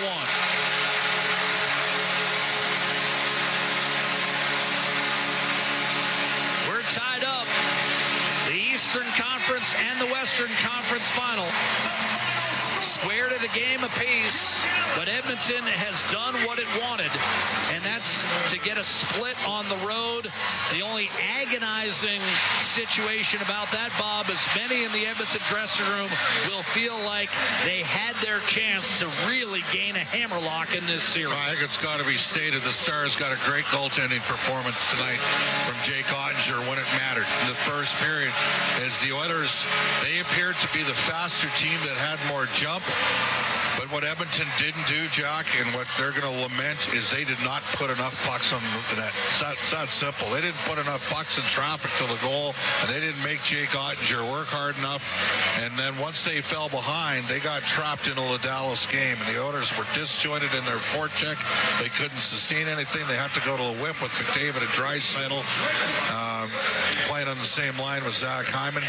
And I think you lose a game, it gives you an opportune time to insert Adam Henrique, who's going to play 15 minutes for you. He's not coming in now. He might start only playing 12 in his first game, but he's certainly going to give you some, might help you out a little bit in the face-off circle. I don't know who he's going to come in for, but the margins are tight. And think of how they scored what turned out to be the game-winning goal. They won a puck battle along the wall. Derek Ryan had two chances, got creamed the first time, and then buried the second time, and then a long-range shot from the point by Suter, and Marchment was not boxed out enough by the Oilers' Vincent Desharnais, and they got a bit of a lucky deflection winning the net. This was a well-played game for both teams. Edmonton had their chances in the first, and they didn't capitalize, and you worry when you outshoot a team 16-4 and you only get the one goal, you're 1-1 after one, you worry that you haven't made enough of it, and they didn't make enough of it. For the first time in the Stanley Cup playoffs, Leon Draisaitl held off the score sheet. His point streak will end at 13 games. Neither McDavid nor Draisaitl got a point. I believe for McDavid now, that's 4 of the last 6 games. He hasn't shown up on the score sheet. And he was going. He was moving his feet. But you sit there and watch the chances that Edmonton had. By the way, Janmark gets it. Janmark's the guy that's trying to wrap pucks and force Ottinger to move and those sort of things. Which isn't a bad thing. You got to test him somehow. Bob, for me, if Adam Henrique comes in with Connor Brown just having scored a goal, I don't see him coming out. I don't see him coming out. So maybe Sam Carrick. That's got to be who it is. And I wonder whether Derek Ryan returns to maybe fourth line center. Maybe. That's a fair. Because I'm not sure they want to play Adam Henrique at center. So they move Fogle over to the right side and then have Henrique play third line left wing. That's probably a pretty good bet. That's my guess. Bottom line here is we're tied 1-1, just like the other series. What do you think of this series so far, Bob? You've now seen 7 periods. Yeah, you know what? The Oilers are in fine position tied at 1 after 1. They're going to be kicking themselves. They had a chance to go up 2-0. One thing we've learned with the Oilers over the years, they haven't always dealt with prosperity well. They were still good defensively in this game. There's not going to be a lot of nights where they get limited to 1 goal and their big guns don't break through. It's going to be a different experience. The ice is going to be better at Rogers Place. It's going to be faster. I think that helps Edmonton out. Now, the wild card for Dallas is, do they get Rope Hintz back? Because he changes the complexion of their speed down the middle. And they rinsed him hard today at the end of the practice. I think he might help Jason Robertson a little bit get on track. I think Chris Knobloch's got a look of avoiding the Draisaitl Holloway Kane matchup against Robertson, Ben, and Stankoven. To me, that's the line that won the game today for Dallas. They got the Stars out in front 1-0, and missed opportunity again. Could not stand what we saw. The Oilers have had 1 full power play in this series, or in each game, and didn't even get 16 shots on goal in the first period, Jack. They didn't get a shot on goal. So missed opportunity. Jake Ottinger, 5-1 on the road this year, 9.56 save percentage in the Stanley Cup playoffs. So you're going to have to get traffic on him. You're going to have to force him. And Skinner gave him a good enough start to win. 22 saves. He gave him a good enough. shots. The A-grade scoring opportunities in this game are pretty even. I thought he gave him a chance even in the third period when Dallas got some good chances to maybe pull ahead earlier. Yeah, the Oilers just, and to the credit of those Stars, they were diving on a grenade for each other. They were blocking shots left and right. The Oilers, Bouchard didn't get anything through. There were a couple, like Nugent Hopkins has the puck in the second period at the top of the face-off circle. He touches a pass down low, and Hyman skates, sort of pivots back and will go. Just put the puck on the net with the Hyman screen and see what happens. See if you can get some loose change there. Connor Brown, who scored in this game in the third period, tried to feather a little interior pass. Sam Carrick in the second period off the right side tried to pass it. Yanamar just put it on the net, low to his pads. You can't control a rebound if you're driving the net there. They didn't do enough of that. Final thought. Pete DeBoer said in the aftermath of Game 1 that Edmonton looked like a club with a Game 7 mentality and that his club looked like a team coming off 6 days off. Did you see the desperation return to the Dallas Stars? And I saw Edmonton start poorly, not manage puck well in the first 6 minutes, but the response goal from Connor Brown, they were a different team after that happened, managed the puck a lot better. So I think that, you know what, this series probably should be tied 1-1. Saying that, Edmonton missed a glorious opportunity to be up by 2 after 2. Well, the Oilers will have a chance to build on what has been gained this week, and that is home ice advantage. Edmonton has 3 of the final 5 games of this series potentially at home, starting with games 3 and 4, Monday and Wednesday night, both game times 7:30 Mountain Time. Both will be heard right here on the Oilers Radio Network, 6:30 CHED, our flagship home in Edmonton, and of course, the Radio Player Canada app. We encourage you to join us on Monday night at 7:30 when the Edmonton Oilers and the Dallas Stars meet in Game 3 of this Western Conference Final. Jake Ottinger, the win tonight. He stops 28 of 29 shots. Stuart Skinner will be charged with a loss. He turned aside 22 of 24. Jamie Benn opened the scoring and had an assist on the empty netter from Lindell that sealed it. Mason Marchment, the game-winning goal for Dallas on a tip-in early in the third period. That offset an earlier goal, and as it turned out, the only one for Edmonton, registered by Connor Brown, his first of the Stanley Cup playoffs. We'll talk to you Monday night, Game 3, Stars-Oilers, 7:30, right here on the Oilers Radio Network. Until then, for Bob Stauffer, Reed Wilkins, and Rob Brown, this is Jack Michaels saying good night from the American Airlines Center. Dallas has evened the series at a game apiece with a 3-1 victory over Edmonton. Ladies and gentlemen, the pleasure was all ours. The Rogers Postgame Show starts right now. Exclusive live interviews, expert analysis, and game highlights. This is the Rogers Postgame Show.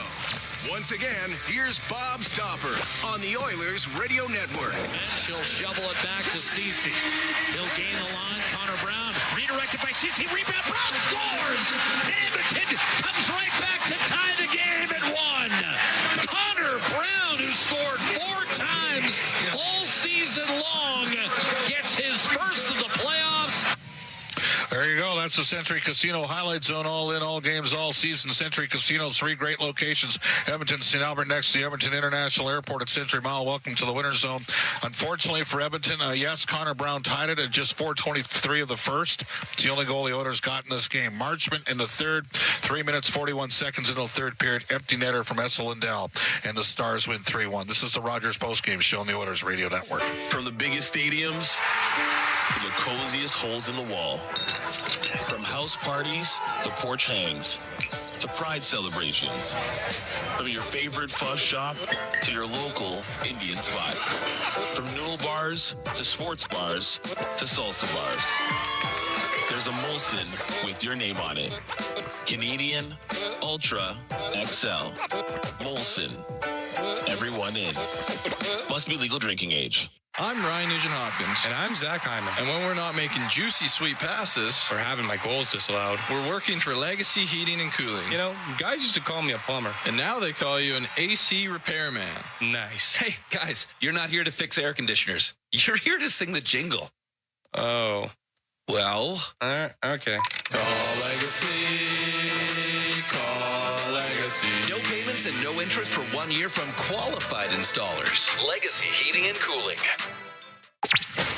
You're You're tuned into the Rogers Postgame Show on the official voice of the Edmonton Oilers, 630 CHED, and on the Oilers Radio Network. In over the line, waits, tries to backhand it down low, gets Wyatt Johnston in front, drag move. What a save, Skinner! He stopped it on off stone cold. There you go. That's the save of the game brought to you by Access Insurance. Alberta oil field and construction contractors can count on huge saves when they need it the most. Visit accessinsuranceGroup.com. Let's bring aboard our Inside the Game analyst, Rob Brown. Rob, your assessment of tonight's game. Fast. Oh, my goodness gracious. That is a quick speed game. Both teams, it's just action. It's both teams feasting on any sort of breakdown or any sort of mistake. I know the Vancouver Oilers series was fun to watch, but it looked plodding at times to what we're seeing tonight between Dallas and Edmonton. I thought the Oilers had a chance in the first period to take a lead going forward. Ottinger was fantastic. I thought Skinner in the second period kept the Oilers into it. And then I know that you and Jack talked about it at the end of the first period, or at the end of the second period, what an opportunity the Oilers had. You win a period and you have a 2-0 lead in the series.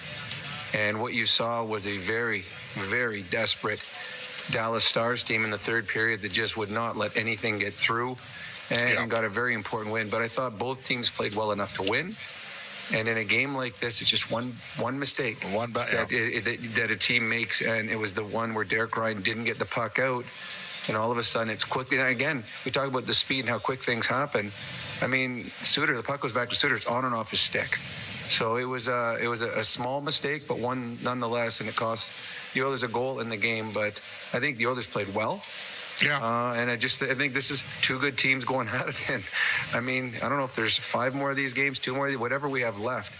This has been incredible hockey by both teams. Yeah, no question, a significant step up. Adam Henrique in for sure next game. He's, Chris Avlon said 98%. Who do you put him in for? That's a tough one. My guess, Carrick. I just think that then you can switch Ryan back down to your fourth line center. I know they like his face-offs and his penalty killing. To me, it would be... because Connor Brown scored. You take the guy out that scored and a good penalty killer. No. So my guess it's either Carrick doesn't. It's obvious. Carrick doesn't kill penalties. The other guys do.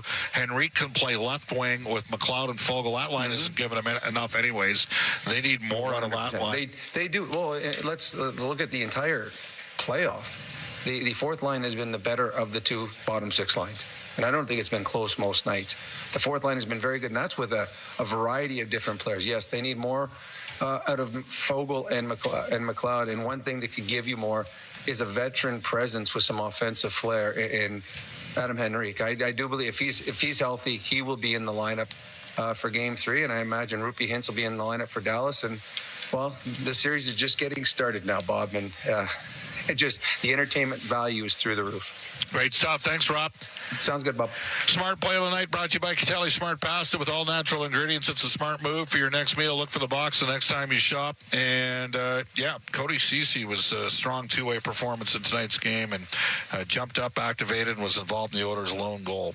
But Edmonton ran into a team with great determination, passion, and desperation. And Dallas, it's a 1-goal even strength game. And Dallas got that goal in the third period. This is Rogers' postgame show on the Oilers Radio Network. Live sky high with remarkable units for rent and for sale at Sky Signature Suites. Currently offering amazing incentives on 1- and 2-bedroom rentals featuring designer finishes, resort-like amenities, and breathtaking views. All of this and more within the heart of Ice District, Edmonton's best address for shopping, dining, entertainment, and fun. Visit SkySignatureSuites.com and make your home high above the ordinary. Chemco is building industry across Canada, and now they're on the lookout for civil and electrical project managers, estimators, and superintendents to join their dedicated team.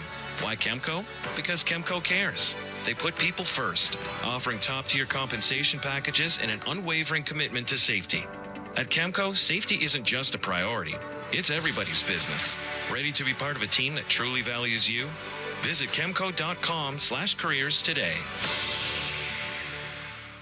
Hockey fans, with a spotless reputation, Scandinavian Building Services is responsible for keeping over 70 million square feet of space clean and safe every day. With over 65 years in the industry, no cleaning challenge is too big or too small. From national retailers and commercial spaces to small offices and entertainment centers like Rogers Place, let Scandinavian take the worry off your cleaning program. Visit Scandinavian.ca to learn more. Scandinavian Building Services. Our reputation is spotless. This is the Rogers Postgame Show on the Oilers Radio Network. Let's go to the Pizza 73 out-of-town scoreboard, brought to you by Pizza 73, the official pizza of the Edmonton Oilers. London winning today over Drummondville at the Memorial Cup this after Moose Jaw yesterday were beaten 5-3 by host Saginaw. What else we got going on? The New York Rangers winning 2-1 in overtime yesterday. They've tied their series with Florida at 1-1. Game 3 goes tomorrow afternoon in Sunrise. Here at American Airlines Center, Dallas Stars sold out, blocked everything in sight in the third period down the stretch as the Oilers tried to get the equalizer, eventually got an empty net, and Edmonton loses 3-1. This is the Rogers Postgame Show on the Oilers Radio Network. International Union of Operating Engineers, Local 955, is one of Alberta's largest and most diverse union locals in the province. Members work in everything from construction and maintenance to pipelines, renewables, healthcare, education, municipalities, and more. They are a big part of Alberta's past and will be a big part of Alberta's future. Apprenticeship, jobs, pension. That's IUOE Local 955. Visit joinustoday.ca to learn more, and let's go Oilers. Hey, Paul Brandt here. You know what I'm a fan of? Alberta. The wide open spaces, the highways and byways, and a rugged, beautiful terrain that I'm proud to call home. Maybe that's why I'm also a fan of my Ford F-150. It's tough, capable, and smart, which makes it a natural fit for roads like these. So if it's a new truck you're looking for, look no further than the truck Albertans love to drive, F-150. Head into your Alberta Ford dealer and tell them PV sent you. Go to the Molson Cup 3 Stars, brought to you by Molson, whether it's Canadian Ultra Export or XL, there's a Molson with your name on it. Third star tonight, Stuart Skinner of the Edmonton Oilers. These are the stars that were picked out in-house here in Dallas. And Skinner finished with a total of 22 saves for the Edmonton Oilers. Jake Ottinger made 28 saves for Dallas. He's tonight's first star. Mason Marchment got the lone goal in the third period that mattered. The game winner. He's tonight's first star. Rogers postgame shows heard following each of our NHL broadcasts. Oilers Monday night game 3. Series tied 1-1. Edmonton went deep into the heart of Texas to get the split. They got it, but they missed an opportunity.